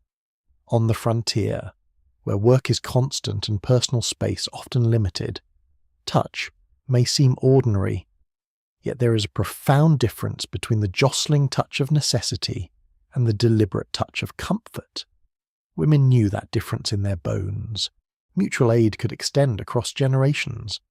Older women instructed younger ones in preserving food, treating burns, setting yeast, drying herbs, cleaning wool, managing infants, and surviving husbands with opinions larger than their skill. Younger women, in turn, carried water, lifted, fetched, and absorbed knowledge through repetition. A mother teaching a daughter to stitch by window light is also teaching continuity. An aunt showing a niece how to read weather in the colour of clouds is offering a quiet inheritance. In immigrant communities, these networks often preserved language, recipes, songs, holiday customs, and healing practices from distant homelands. A German woman might share pickling methods remembered from her mother. A Scandinavian woman might bring particular breads or weaving traditions. A Mexican woman might pass on medicinal knowledge tied to local plants and older regional practices. Female community was not only about surviving present hardship, it was also about carrying culture intact through dislocation. Black women on the frontier, whether formerly enslaved, born free, or living within post-war uncertainty, often relied on communal ties forged through church, kinship, labour, and mutual protection. Their networks could be especially vital in hostile environments where formal institutions failed or discriminated against them. Indigenous women likewise sustained systems of kinship, care, food knowledge, and ceremonial life that settler accounts often misunderstood or ignored. The frontier was never a single female experience. It was many overlapping worlds, unevenly connected and unequally treated. Sometimes the help is humble enough to look almost invisible. A neighbour watches your child for an hour while you sleep. Someone leaves a pail of milk by the door. Another woman lends mourning clothes, or the black ribbon needed to make ordinary clothes serve for mourning. Someone comes to sit, not to talk, just to keep a widow from hearing the clock alone. These gestures do not change the structure of frontier hardship, but they soften its edges enough to make endurance possible. And then there is the sound of women together, needles moving, cups set down, laughter breaking out after long restraint, a hymn sung in close harmony, low voices around a sick bed at dusk, quiet instructions during labour. The frontier is often remembered through the sounds of men building, driving, hunting, and claiming, yet much of its real emotional life is carried in women's voices indoors, near firelight, over washwater, around tables, and beside cradles. Of course, there are seasons when help does not arrive. Roads wash out, snow blocks the way, everyone is overwhelmed at once. A woman may stand in her doorway at dusk, looking toward the road, hoping to see some sign of company and seeing only weather. Those are hard nights. The kettle hisses, the children ask for things, the floor feels too still. Isolation, when it deepens, can become a kind of ache in the chest. That is why the moments of connection matter so fiercely. A wagon appearing at the lane, a familiar knock, a letter tucked into an apron pocket, the neighbour's daughter arriving with a basket, the midwife tying up her bonnet strings and stepping through the door with the confident air of someone who has no time for nonsense.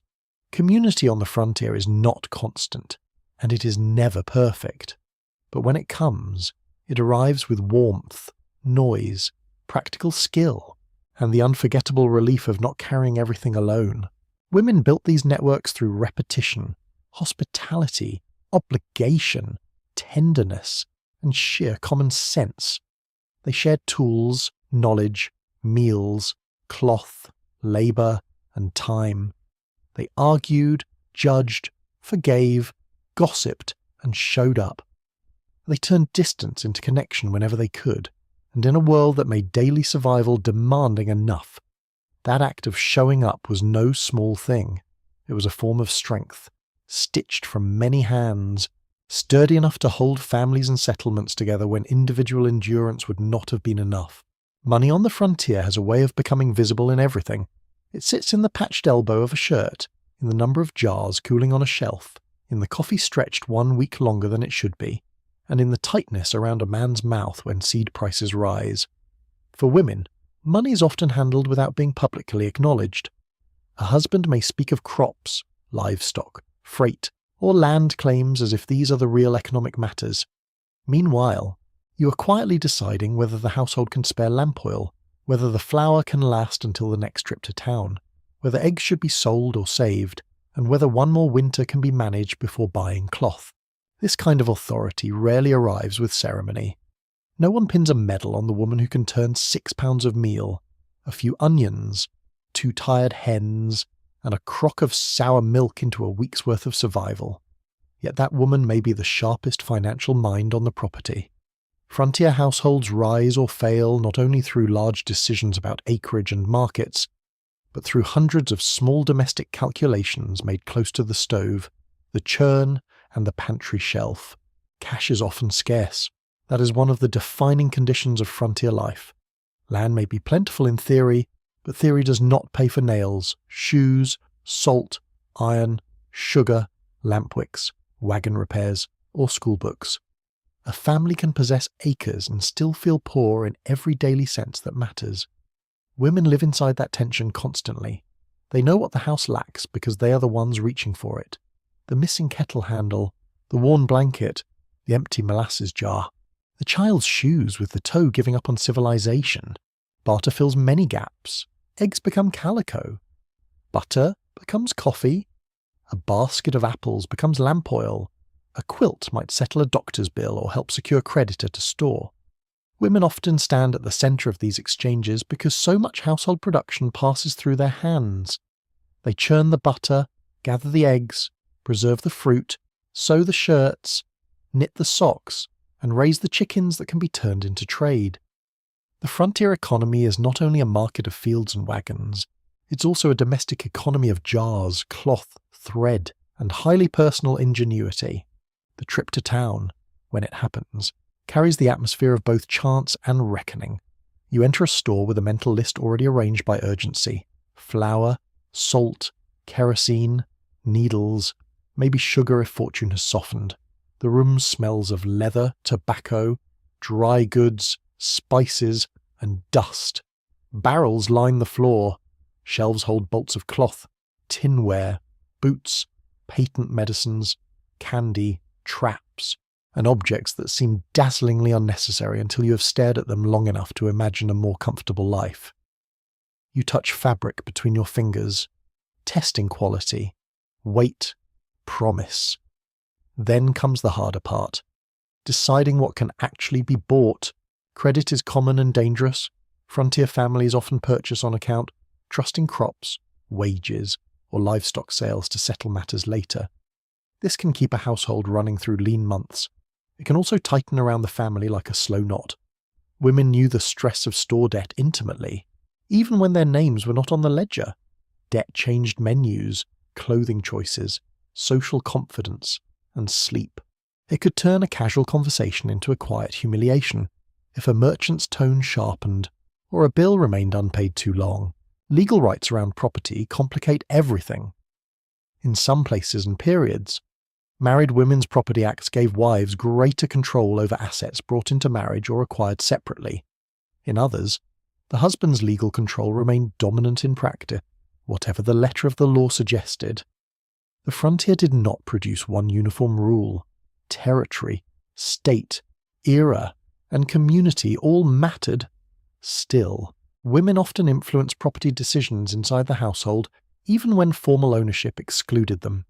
You may not hold the deed, but you know which field floods, which cow gives the best milk, which orchard trees survive late frost, and whether another baby means the family should think very carefully before taking on more land.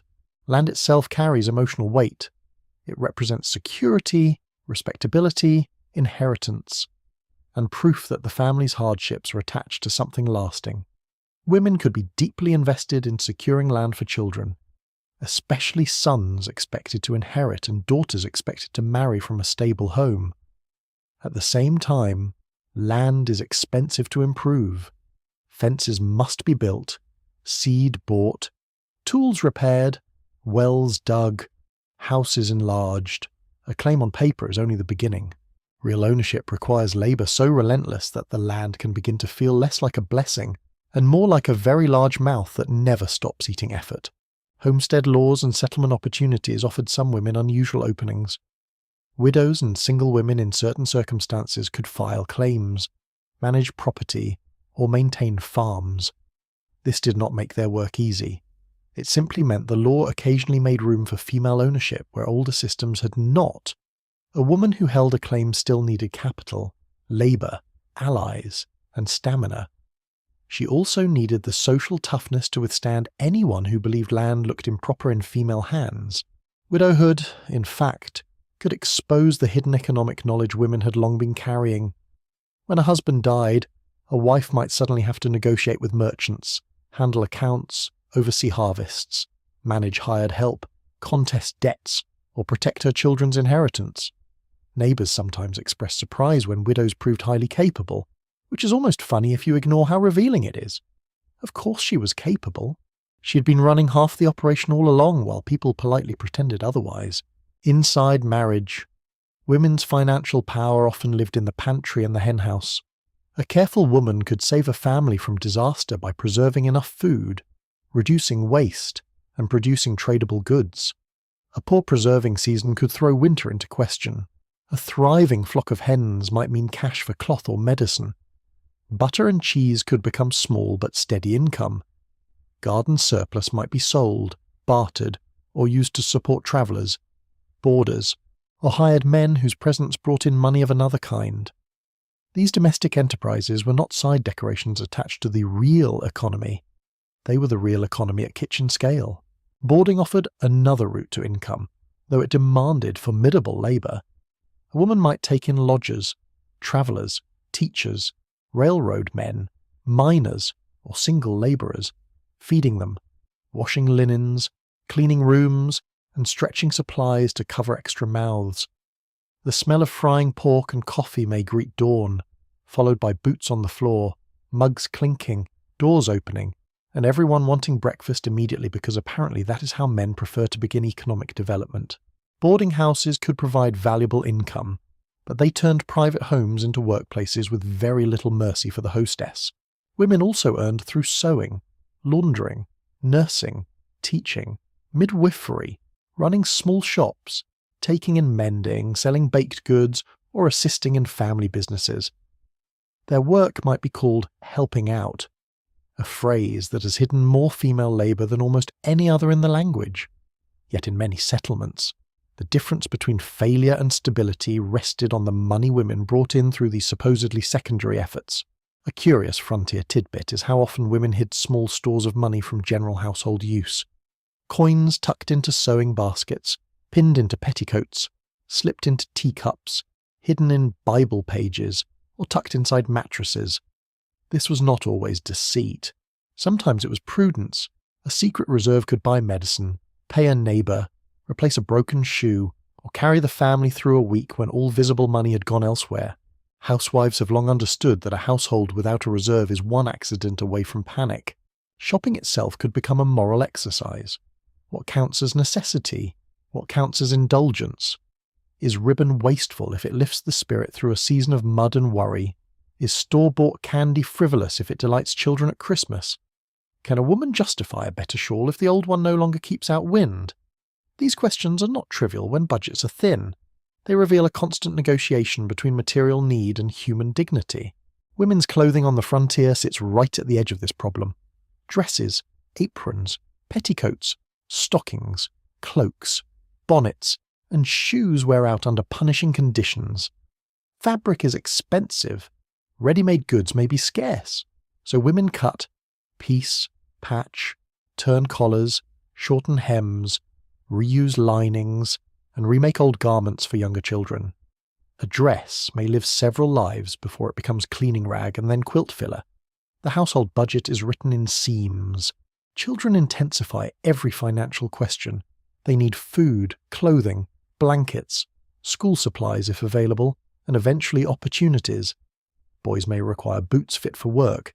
Girls need dresses altered as they grow. Babies require cloths, soap, and time. Time itself has economic value, though society is often too impolite to admit it. Every hour a woman spends nursing a sick child is an hour not spent churning butter to sell or mending shirts for cash. Domestic labour and market labour are tangled together so tightly that separating them becomes almost absurd.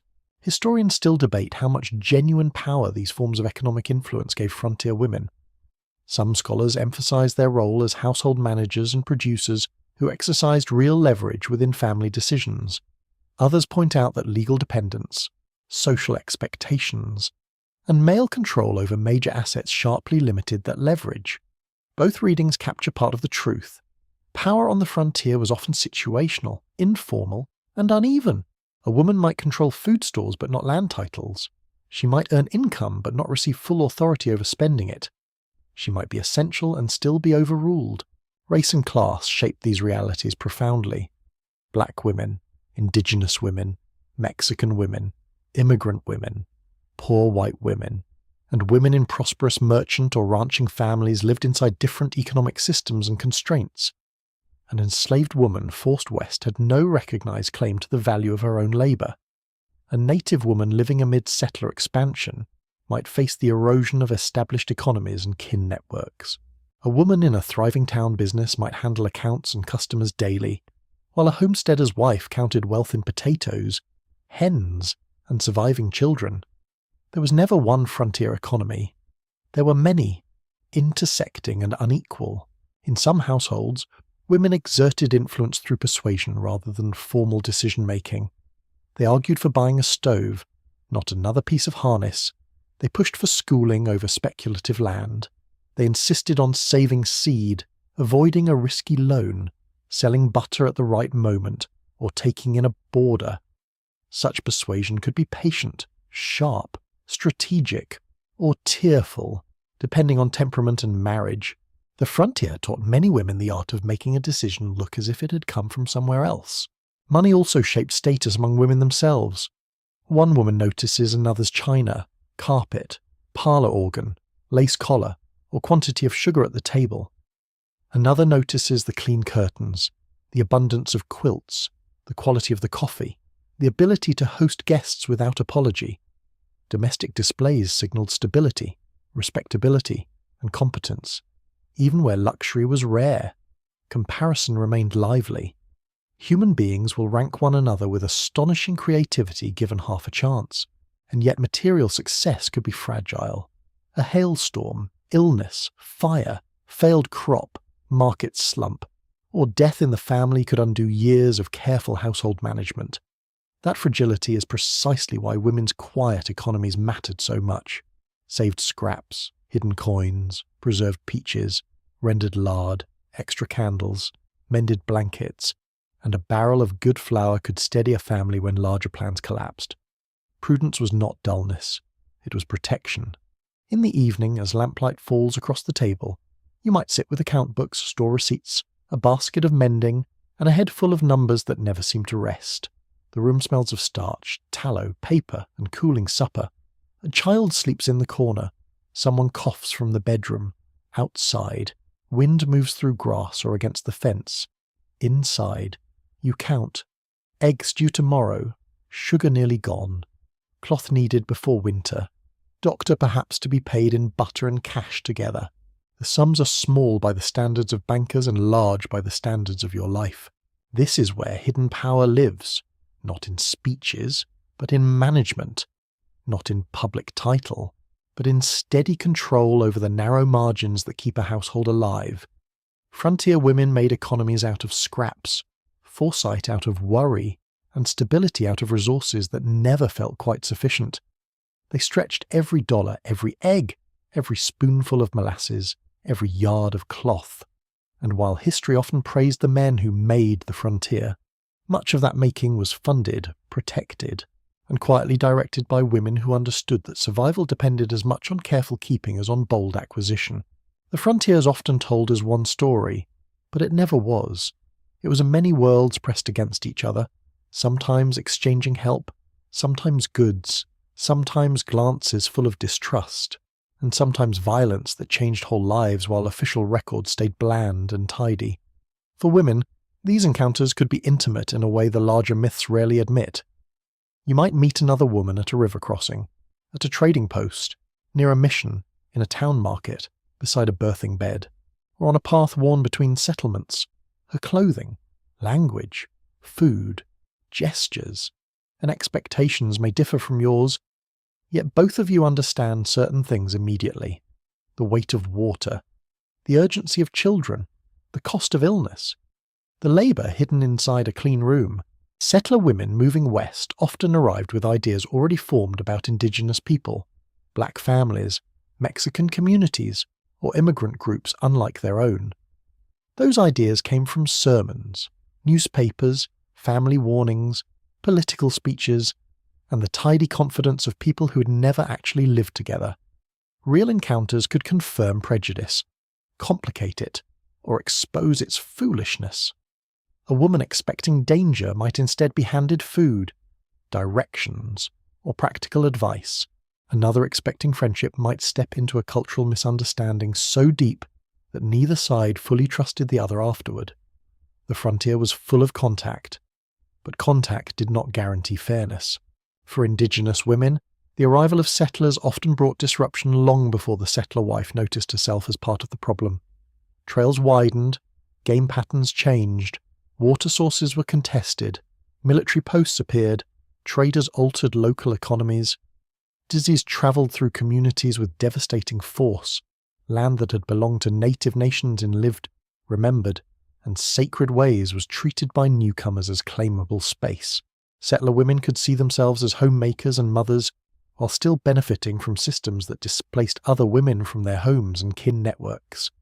That contradiction sits at the centre of the frontier, whether anyone feels polite enough to mention it or not. And yet encounters between settler and indigenous women were not always distant or abstract. They could happen close enough to smell each other's cooking fires.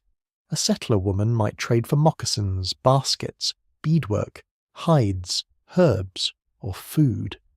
She might learn which local plants soothed illness, which berries were safe, how to carry a child differently, how to weather a season she had not expected. Some women relied on indigenous knowledge while speaking of the native people with the same condescension they used for inconvenient weather. Human beings can accept help and keep their prejudice polished at the same time. It is one of our less attractive skills. Indigenous women often possess deep expertise in land use, agriculture, food preservation, medicine, and kinship systems adapted to local environments over generations. Their labour could include cultivating corn, beans, squash, gathering plants, preparing hides, carrying goods, building homes, and maintaining social networks that settlers poorly understood. Some tribes granted women significant authority over agriculture, property, or clan life. Others arranged roles differently. There was no single native pattern, just as there was no single settler one. The frontier flattened these distinctions in popular memory, but lived reality was far more textured. Settler accounts sometimes describe native women with fascination focused on clothing, hair, burden carrying, child care, or public behaviour. These descriptions reveal as much about the observer as the observed. A settler wife might pity a native woman for hard labour, while failing to notice how much her own life also depends on relentless labour. She might call another culture uncivilized because its domestic arrangement looks unfamiliar, all while boiling laundry in a cabin whose roof leaks into the soup. Perspective is a mischievous thing. Black women on the frontier moved through yet another set of realities. Some were forced west while enslaved, especially into territories and states where plantation slavery expanded or where enslavers sought new land and profit. These women carried enormous burdens of labour, coercion, family separation, and legal vulnerability. The frontier did not wash slavery away. In many regions, it helped extend its reach. A black woman might cook, nurse, field labour, bear children, sew, and survive under conditions far harsher than those romantic frontier paintings ever hint at. After emancipation, some black women sought greater independence in frontier towns, farming communities, all-black settlements, or places where land and work seemed to offer possibility. Their lives were shaped by both opportunity and discrimination. A black woman might take in laundry, run a boarding house, work as a cook, nurse neighbours, keep a school, farm with family, or help build a church that became the centre of local protection and dignity. Her labour was not symbolic. It was structural. Families, businesses, and whole communities rested on it. race shaped everyday treatment sharply. A white settler woman might receive sympathy for hardship, while a black woman doing equal or greater labour was expected to endure without acknowledgement. A white woman's domestic skill could be praised as refinement under pressure. A black woman's might be treated as ordinary obligation. These differences mattered in wages, safety, legal recourse, and public memory. Historians continue arguing over how much the frontier opened social mobility for black women compared with older settled regions. The answer depends on place, timing, and what kind of freedom one is measuring. Land ownership, wages, personal safety, family autonomy, political voice. None of these moved in perfect step. Mexican and Tajana women in the Southwest lived through transformations just as profound in territories reshaped by war, annexation, and Anglo settlement, existing households, ranching systems, land claims, language hierarchies, and legal customs were pushed into new arrangements. A woman whose family had deep roots in a region could suddenly find herself treated as marginal within her own landscape. Her cooking, dress, religion, and property expectations might be judged by newcomers who understood little and claimed much. Tajana and Mexican women often managed complex households tied to ranching, agriculture, trade, and kin networks that stretched across regions. They preserved food, oversaw servants or labourers in some families, raised children, maintained devotional life, hosted guests, and guarded cultural continuity through language, music, recipes, and ritual. In poorer households, labour was more physically punishing but no less central. Corn grinding, washing, childcare, sewing, gardening, and animal tending filled the day.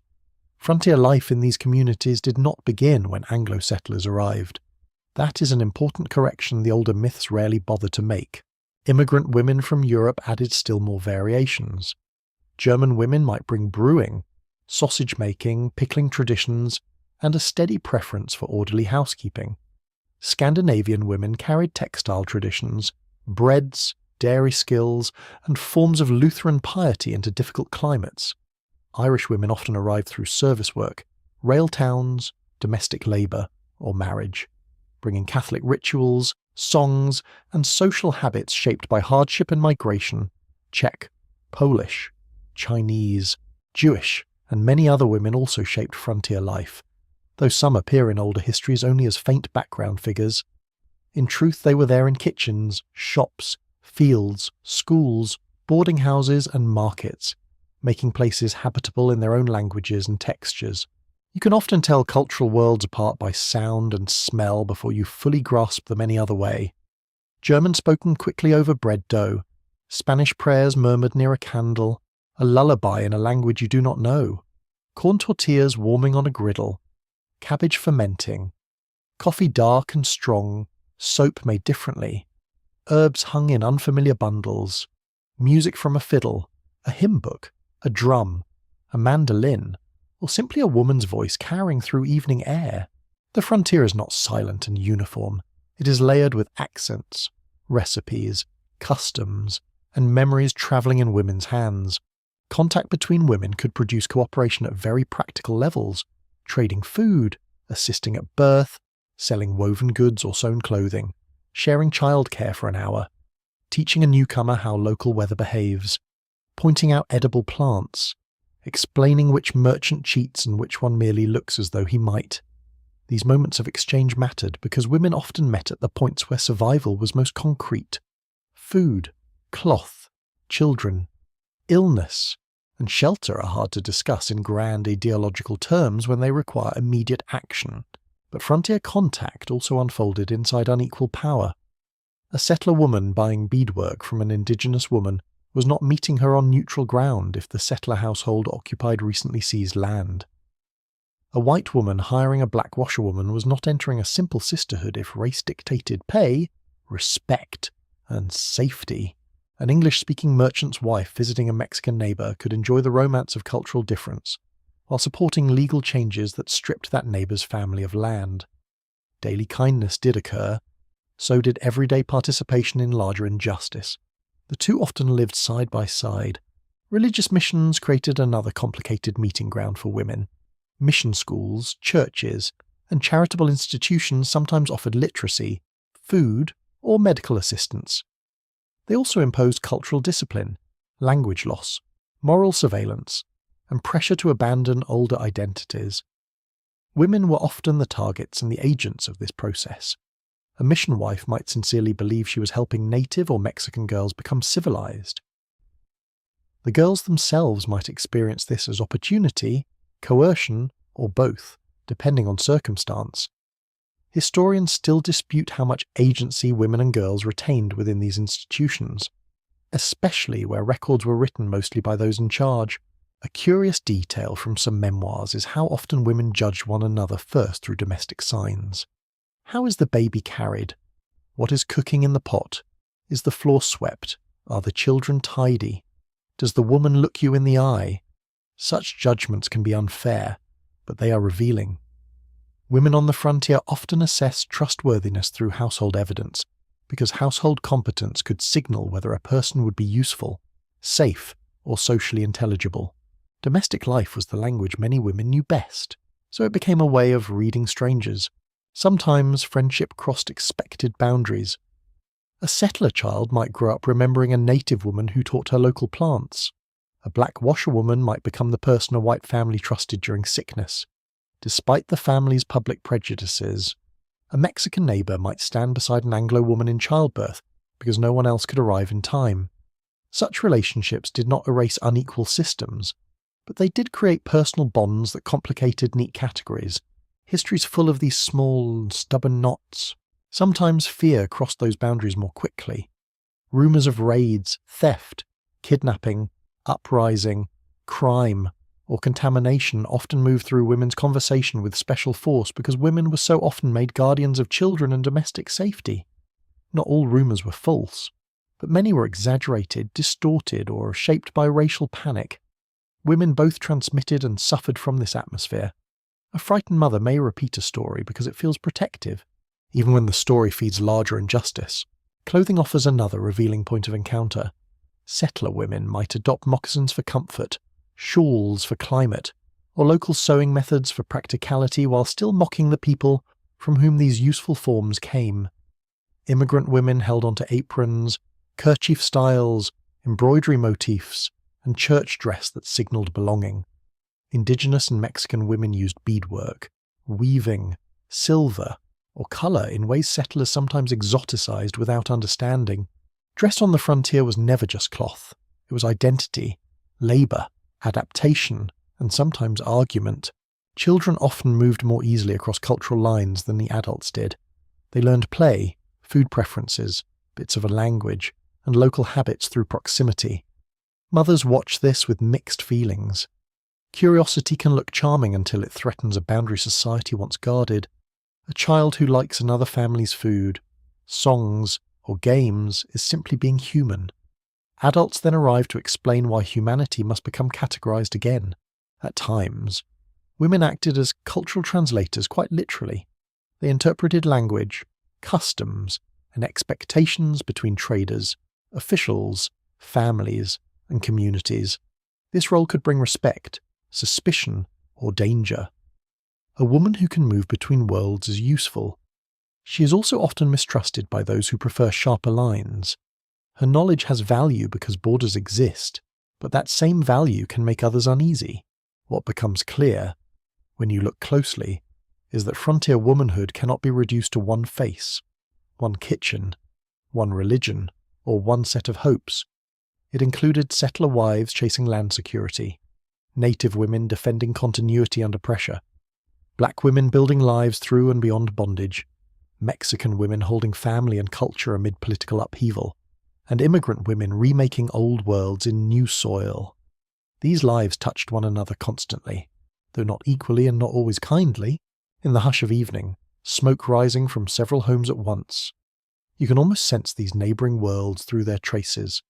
Different meals, different prayers, different songs putting children to sleep, different memories about who belongs to the land and what the land now means. Yet all of these women, in their own ways, knew the feel of rough hands, the pull of obligation, the smell of bread or broth on a long day, and the private ache of wanting safety for those they loved. The frontier tried to sort them into ranks and races and stories convenient to power. Real life was messier. Women met there not as symbols, but as workers, mothers, strangers, rivals, helpers, and witnesses to one another's worlds. For all the noise made by miners, mule trains, claim meetings, and saloons, you gradually discover that camp life depends on many people who are not the men standing in the creek with pans.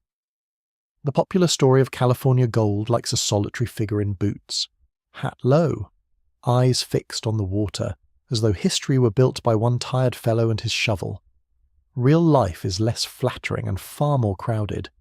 Behind every miner's day stands a web of labour that cooks, cleans, carries, patches, nurses, launders, sells, entertains, and endures. Women are part of this world from the beginning, though their presence is often reduced in later legend to a decorative footnote or a sentimental postcard. In truth, their work can be central, profitable, risky, and relentless. You see women running boarding houses where 40 men rely on hot meals and some approximation of order. You see them baking bread before dawn, washing shirts until their fingers chap, tending children in cramped rooms, keeping accounts, nursing the sick, sewing torn garments, serving coffee to men too tired to say thank you properly, and negotiating prices with a firmness that would make a claim jumper think twice. The first thing you notice is scarcity. In many mining districts, men vastly outnumber women, especially in the earlier and rougher camps. That imbalance changes the social climate of everything. It creates opportunity for those able to provide domestic labour and basic services, but it also creates loneliness, tension, and constant scrutiny. A woman walking through a mining town is often noticed by every eye, which must be exhausting even before the actual work begins. The air around her may smell of flour, soap, lamp oil, horse sweat, and tobacco, but also of attention, and attention is often the heaviest thing in the room. Boarding houses are among the clearest centres of hidden labour.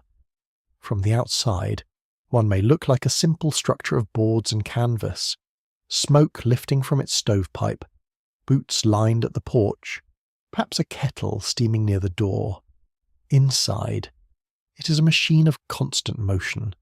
Bread must be mixed, pork must be fried, beans must be soaked, boiled, and served. Coffee must be made in quantities large enough to revive an army. Beds must be aired, floors swept, blankets shaken, plates scrubbed, and tempers managed. The boarding house smells of hot iron, fresh bread when fortune allows, wet wool, gravy, steam, and too many men in one space. A miner paying for supper sees only the plate set before him. He does not always see the long chain behind it. Firewood hauled and chopped, flour bought dear, water carried, grease saved, dough kneaded, dishes cleaned in water that quickly turns cloudy with ash and scraps, clothes mended between tasks, accounts tracked by candlelight after everyone else is asleep. The gold rush has a genius for making necessary work invisible just when it becomes most essential. Laundry is another world of labour that holds camp life together. A shirt dragged through creek mud, sweat, smoke, and days of hard use does not restore itself by moral effort. Someone must soak it, scrub it, boil it, rinse it, wring it, dry it, and perhaps patch it before handing it back. The smell of lye soap, wet cloth, steam, and heated irons becomes part of the camp's real economy. Clean shirts reduce chafing. Clean blankets help with comfort and health. Clean bandages matter more than most miners want to admit. Laundry sounds humble until you imagine a camp without it. Then it begins to look like civilization in an apron. In California's gold regions, many laundresses are women, but not all are white American women. Chinese migrants, Mexican women, Chilean women, and women from many backgrounds contribute to this service economy, often under difficult and prejudiced conditions. This diversity is one of the plain historical realities of the gold rush. The camps and towns are far more international than the old myths suggest. Yet the work done by migrant families, immigrant women, and people outside the loudest version of the story is often left off the heroic canvas. Cooking follows the same pattern. A pot of stew seems ordinary until you consider who bought the ingredients, protected them from thieves and rats, stretched them through the week, and served them on time to people who judge quickly and thank poorly. The hands that prepare food carry burns, nicks, flour dust, and fatigue. The kitchen heat in summer can be brutal. The early rising in winter is worse. Pots blacken with soot, iron lids clang, dough sticks to wrists, meat spits grease. Coffee stains everything it touches except, mysteriously, the moods of men who believe coffee should simply appear. Domestic labour has always suffered from being both obvious and ignored. Some women enter the gold towns through marriage or family migration, travelling with husbands, brothers, children, or kin. Others arrive widowed, abandoned or skjords, or determined to earn on their own. Some run respectable businesses in the language of the day, some live in more precarious ways, working where male demand is high and legal protections weak. The mining frontier is not kind to vulnerability. A woman managing a business must often be practical, tough, and alert to danger, because debts, theft, drunkenness, and harassment are never far away. Even success can attract unwanted interest. Children are present too, though the mining legend rarely pauses for them. In more settled camps and growing towns, children haul water, watch younger siblings, run errands, gather kindling, help with animals, wash dishes, and learn early how quickly a place can change when fortune rises or falls. Their world smells of dust, bread crusts, smoke, soap, animal pens, and muddy streets. They hear songs from saloons, church bells if any exist, hammers from carpenters, and the steady language of adults talking money in every possible tone. Childhood in the diggings is not separate from the adult world. It is lived inside it. Family life in the gold regions is often fragile, improvised, and deeply practical. A wife may keep the accounts while her husband tries mining, or the arrangement may quietly reverse when her boarding house, bakery, or laundry proves steadier than his claim. In some households, women become the real financial anchor while men continue clinging to mining dreams that pay mostly in stories. This is one of the less celebrated truths of frontier life. Masculine legend may dominate public memory, but household survival often depends on who can turn labour into regular income. The answer is not always the man with the shovel. A quirky detail from the gold rush years is how quickly domestic skills could become premium services in places where ordinary life had collapsed into chaos. A decent pie, a fresh loaf, a properly made bed, a repaired shirt, or a room that smelled of soap instead of damp boots could command real money. Men who claimed to seek only gold often revealed their true priorities the moment someone offered them warm bread and a clean pillowcase. Civilization, it turns out, could be rented by the night. You also begin to see the emotional labour hidden inside camp life. Someone must calm quarrels at supper before they turn into fights. Someone must soothe a sick man too proud to admit fear. Someone must write letters for the illiterate or read letters aloud to those who cannot decipher cramped handwriting. Someone must remember whose mother died back east, whose child is teething, whose partner has not returned, whose cough is growing worse, whose credit is nearly exhausted.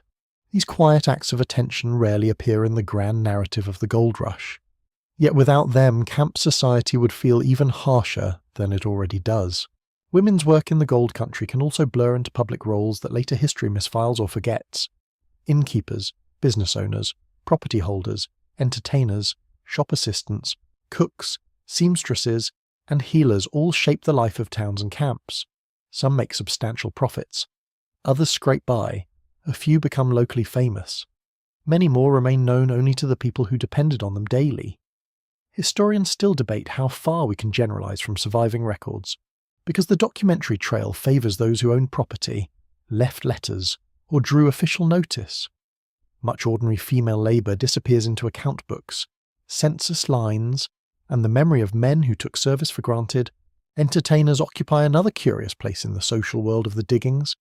Singers, dancers, actresses, musicians, and women working in dance halls or saloons move through the camps as both attraction and necessity, depending on whom you ask. Their presence offers diversion, companionship, fantasy, and business. It also invites moral panic from reformers and admiration from lonely miners who have spent too long among mud, cards, and other men. The line between entertainment, commerce, respectability, and exploitation is seldom neat here. It is shaped by money, gender imbalance, race, law, and the simple fact that frontier society is built fast and judged slowly. Race and ethnicity affect every layer of this hidden labour.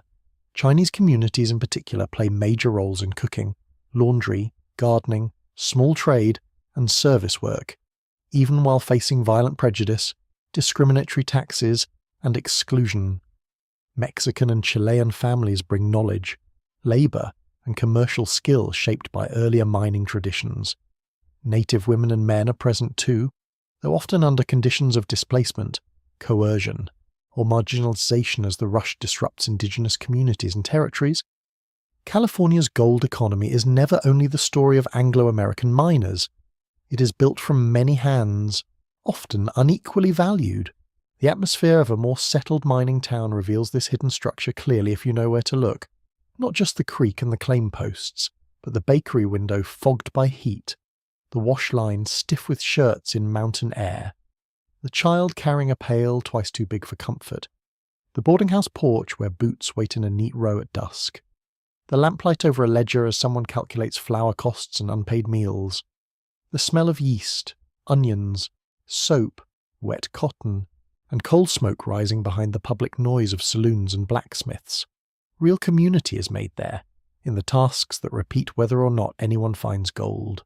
Caregiving during sickness exposes this truth with special force. When fever spreads, when dysentery weakens a whole room, when a cough turns frightening, it is often women, relatives, hired helpers, or members of local communities who wash bedding, cool foreheads, prepare broth, carry water, change bandages, and sit through the night listening to difficult breathing. Doctors may visit. Medicine may be prescribed, but nursing is daily work, intimate and tiring. It asks for patience rather than drama. Gold Rush memory loves drama. Patience is harder to bronze into a statue. Even religion and moral order often lean on hidden labour. Someone sweeps the room before a Sunday service. Someone sews the cloth for a cradle or coffin. Someone arranges flowers when any can be found.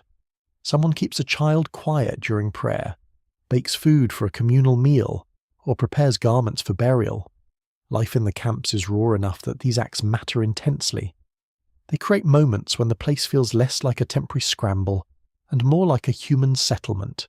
You begin to suspect that the real miracle in California is not that some men pull gold from gravel. It is that anybody manages to live at all in places so raw, crowded, and improvised. The creek may generate the headlines, but the camp survives on repetitive care. Someone must clean the pot. Someone must mend the shirt. Someone must sweep the floor, keep the books, tend the child, boil the water, nurse the fever, feed the boarders, wash the sheets, and remember that tomorrow will ask for all of it again. This is what lies behind the legend.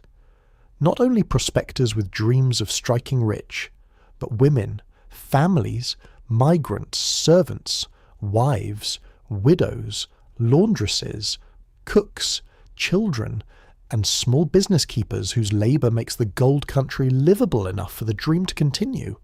Their work is often hidden not because it is minor, but because it is constant. It does not glitter in a pan. It rises in steam from a wash kettle, in the smell of bread from an oven, in the neat patch on a miner's shirt, in the quiet hand on a sick brow, in the account book balanced by candlelight after the camp has gone dark. Without that labour, the great California adventure would not merely be poorer, it would stop. At some point the gold itself begins to look different to you. Not in colour. It still carries that warm yellow glow in the pan, that soft stubborn brightness against dark sand, that little flash capable of tightening every throat nearby. But its meaning changes. In the early days, or at least in the early state of mind, gold looks like escape. It looks like a door flung open. It looks like the answer to every cramped room, unpaid bill, tired horse, and hardier you have ever known. After enough months in California, It starts to resemble something more complicated, a test, perhaps, a habit, a reason to stay one more week when good sense has already packed its bag. This is how the dream grows dim, not all at once, and not with proper dramatic courtesy. No trumpet sounds, no official arrives to inform you that your allotted share of optimism has been exhausted. Instead, the change comes through repetition. Another day in cold water for modest colour. Another trip to the store where prices remain offensively alive. Another rumour that collapses into ordinary gravel. Another miner leaving camp with less than he brought. Another season turning, reminding you that time itself has been steadily mining you in return. You see the signs all around. Camps that once hummed with excited arrivals begin to look worn at the edges. Canvas sags. Pathways deepen into old scars of mud and dust. Store shelves may still be full, but the faces leaning across the counter are less dazzled now, more deliberate, more tired. The loudest boasters have either vanished, struck luck and moved on, or learned silence. Men speak less often of a single magnificent strike, and more often of expenses, water, wages, and whether the deeper ground justifies the labour. Hope remains, but it has acquired calluses. The land itself reflects the change. River bars once spoken of with awe are chewed over and turned out. Banks show cuts and trenches where shovels bit deep. Trees near camp are fewer. Tailings lie in grey heaps beside worked ground. Water runs muddier in places that were once clear. The earth no longer appears untouched and promising. It appears used. This is one of the plain historical truths of the California gold country. As the richest and easiest placer deposits were worked out in many areas, mining became harder, more capital-hungry, and more organised. The lone, hopeful figure with a pan could still find something. Yes, but the age of effortless picking was fading fast. You feel that shift in the daily rhythm. More men talk about ditches, flumes, deeper cuts, partnerships, and machinery. Rockers and sluices give way in some districts to larger undertakings requiring pooled labour and greater expense. Water must be diverted, claims consolidated, tools upgraded, and profits divided. The dream that once promised independence begins quietly demanding organisation. There is a certain irony in this. Many came west to escape ordinary dependence, only to discover that the stubborn ground prefers teams, investors, and supply networks. Freedom, it turns out, was easier to imagine than to maintain. The men around you respond in different ways. Some become harder and more practical. They calculate costs closely, choose spots carefully, and speak of mining less as romance than as work. These are often the ones who last longer, though lasting and flourishing are not always the same. Others remain loyal to old fantasies even as evidence drips from every pan. They are still listening for the rumour that will rescue the season. Still turning toward every new gulch name with hungry attention, still explaining that real fortune lies just beyond this disappointing stretch of creek. Perhaps they are fools. Perhaps they are merely human. You also notice departures. They do not always happen in public or with speeches. A man sells his tools quietly and heads toward the valley. Another takes a job with a freight company. Someone else leaves for San Francisco, Sacramento, Marysville, Stockton, or a smaller town that now offers business opportunities sturdier than the stream.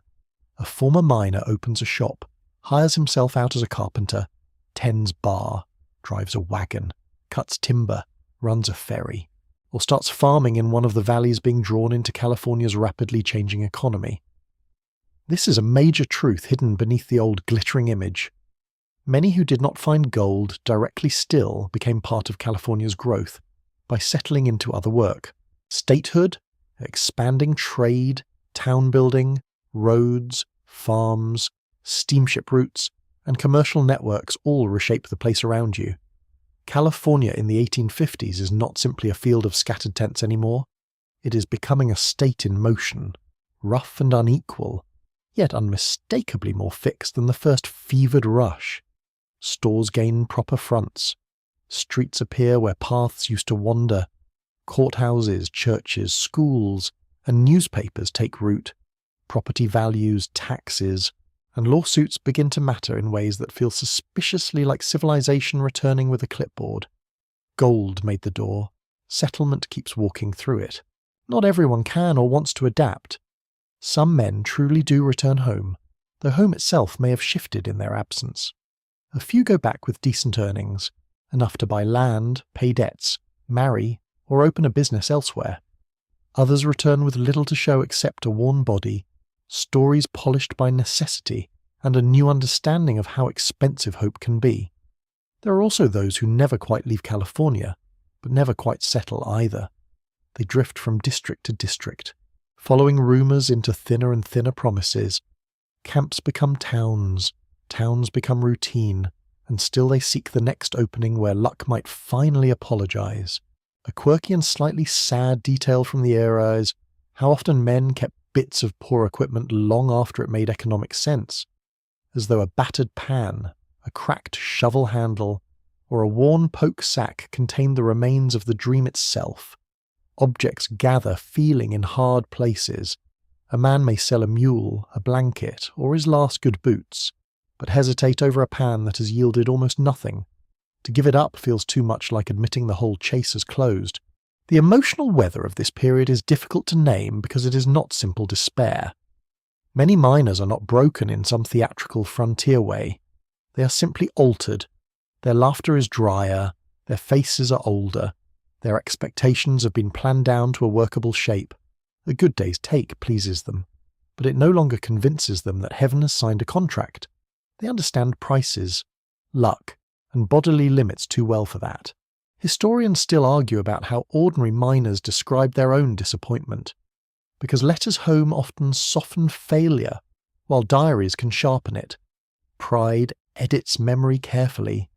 So does distance. By now you have seen enough to recognise the pattern. The gold rush does not divide people neatly into winners and losers. It leaves a much larger middle ground filled with survivors, adapters, and those who carry on under revised terms. A man who once expected to become rich may settle for regular wages on a larger operation. Another may discover that he prefers trade to digging. Someone else, after years of uncertainty, plants crops in a valley and watches the soil for a different kind of return. California's transformation depends on these choices just as much as on dramatic strikes. The fading of the easy dream creates the harder reality of a society. Still, there is loss in this transition. The campfire talk changes, fewer wild boasts, more practical questions. The bright madness of the first fever cools into something steadier and less magical. Even the air seems to hold a different mood. Morning mist still rises from streams, pine smoke still drifts over cabins, mules still stamp and jingle their harness chains. Yet the atmosphere has shifted from reckless possibility to negotiated endurance. Men have learned too much. Knowledge is useful, but it is not always cheerful. You feel this especially at dusk, when work is done and the light turns soft over ground cut by so many hands. The stream keeps moving, indifferent as ever. Water slides around stones that have watched thousands of hopeful faces bend over them. The smell of wet earth rises cool and a mineral in the evening. Supper smoke hangs low. Somewhere a hammer taps at a repair. Somewhere else a laugh breaks out and fades. Camp life continues, but without the first wild electricity. The miracle has become maintenance. Some decide to stay because there is nothing better to return to. That is one of the deepest truths of the Gold Country, and one of the least romantic. Leaving sounds simple only if you have money, family welcome, good health. And another plan, many do not. California may disappoint them, but it still offers movement, occasional wages, a chance at some claim, or the possibility of blending into a new town where no one asks too many questions. A harsh place can become home not because it is kind, but because it is available. Others stay because they truly begin to belong to the place. This may seem surprising after so much hardship, yet it happens often enough. A man becomes accustomed to the mountain air, the resin smell after rain, the long blue distances, the dry summer dust, the rough company, the peculiar freedom of not being who he once was. He has suffered here, yes, but he has also been remade here. California in the 1850s offers reinvention at a brutal price, and some, having paid enough, refuse to leave the ground where the bargain took effect. There is also the simple stubborn pull of almost, almost enough gold, almost a productive cut, almost a good season, almost the right partnership, almost the start of a proper business. Human lives are often governed by almost, and the mining districts are full of it. Men stay not because success has arrived, but because failure has not quite finished its sentence.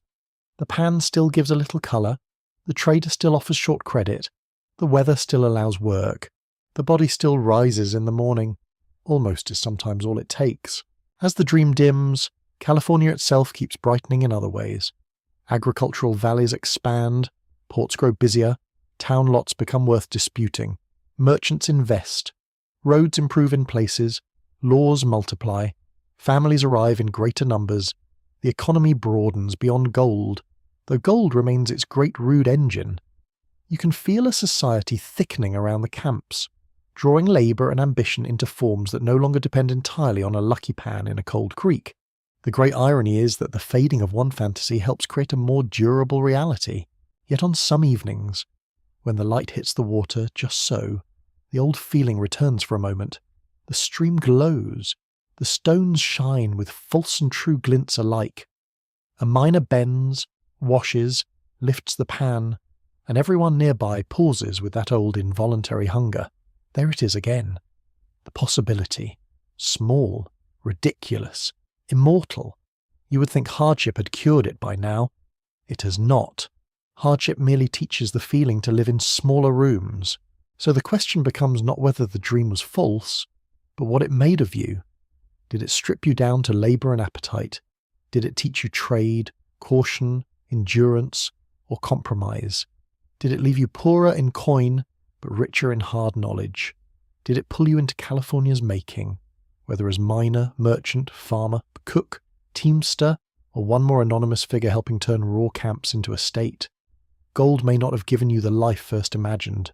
Still, the chase has drawn you into another life entirely, one built from mud, smoke, noise, risk, and the slow settling of reality. And now, as the camp quiets and the hills darken, you let the whole place soften around you. The voices near the fire sink lower. The creek keeps its patient whisper over stone. Smoke rises thin into the cooling air and loses itself among the pines. The ground beneath your boots, once measured only for profit, feels older and calmer than all the men who crossed it in a fever. Their hopes flashed brightly, then thinned like mist at sunrise. Yet the mountains remained. The water remained. Evening gathers the harsh edges of the day and smooths them gently. You breathe in the scent of ash, damp earth, and resin. You hear a last quiet clink of metal set aside for the night. Somewhere a mule settles. Somewhere a lantern is lowered, and its glow shrinks to amber, then dimmer still.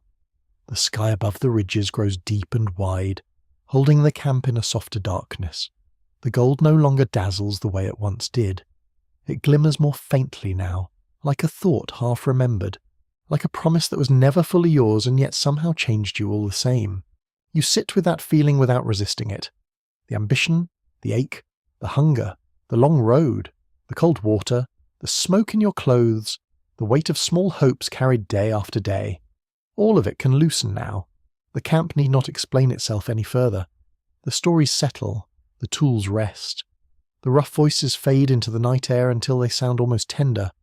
California, harsh and restless by day, grows still enough to let your mind drift. And as the darkness deepens, the creek goes on murmuring through the stones, steady and untroubled, as if it has always known that people come chasing bright things, stay for a while in dust and longing, and then pass quietly into silence. The hills keep watch. The pines breathe their cool scent into the night. The fire sinks to a bed of red coals. At last, even the dream grows quiet, and you are left only with the hush of water, the softness of distant smoke, and the gentle comfort of letting the whole gold country fade into sleep.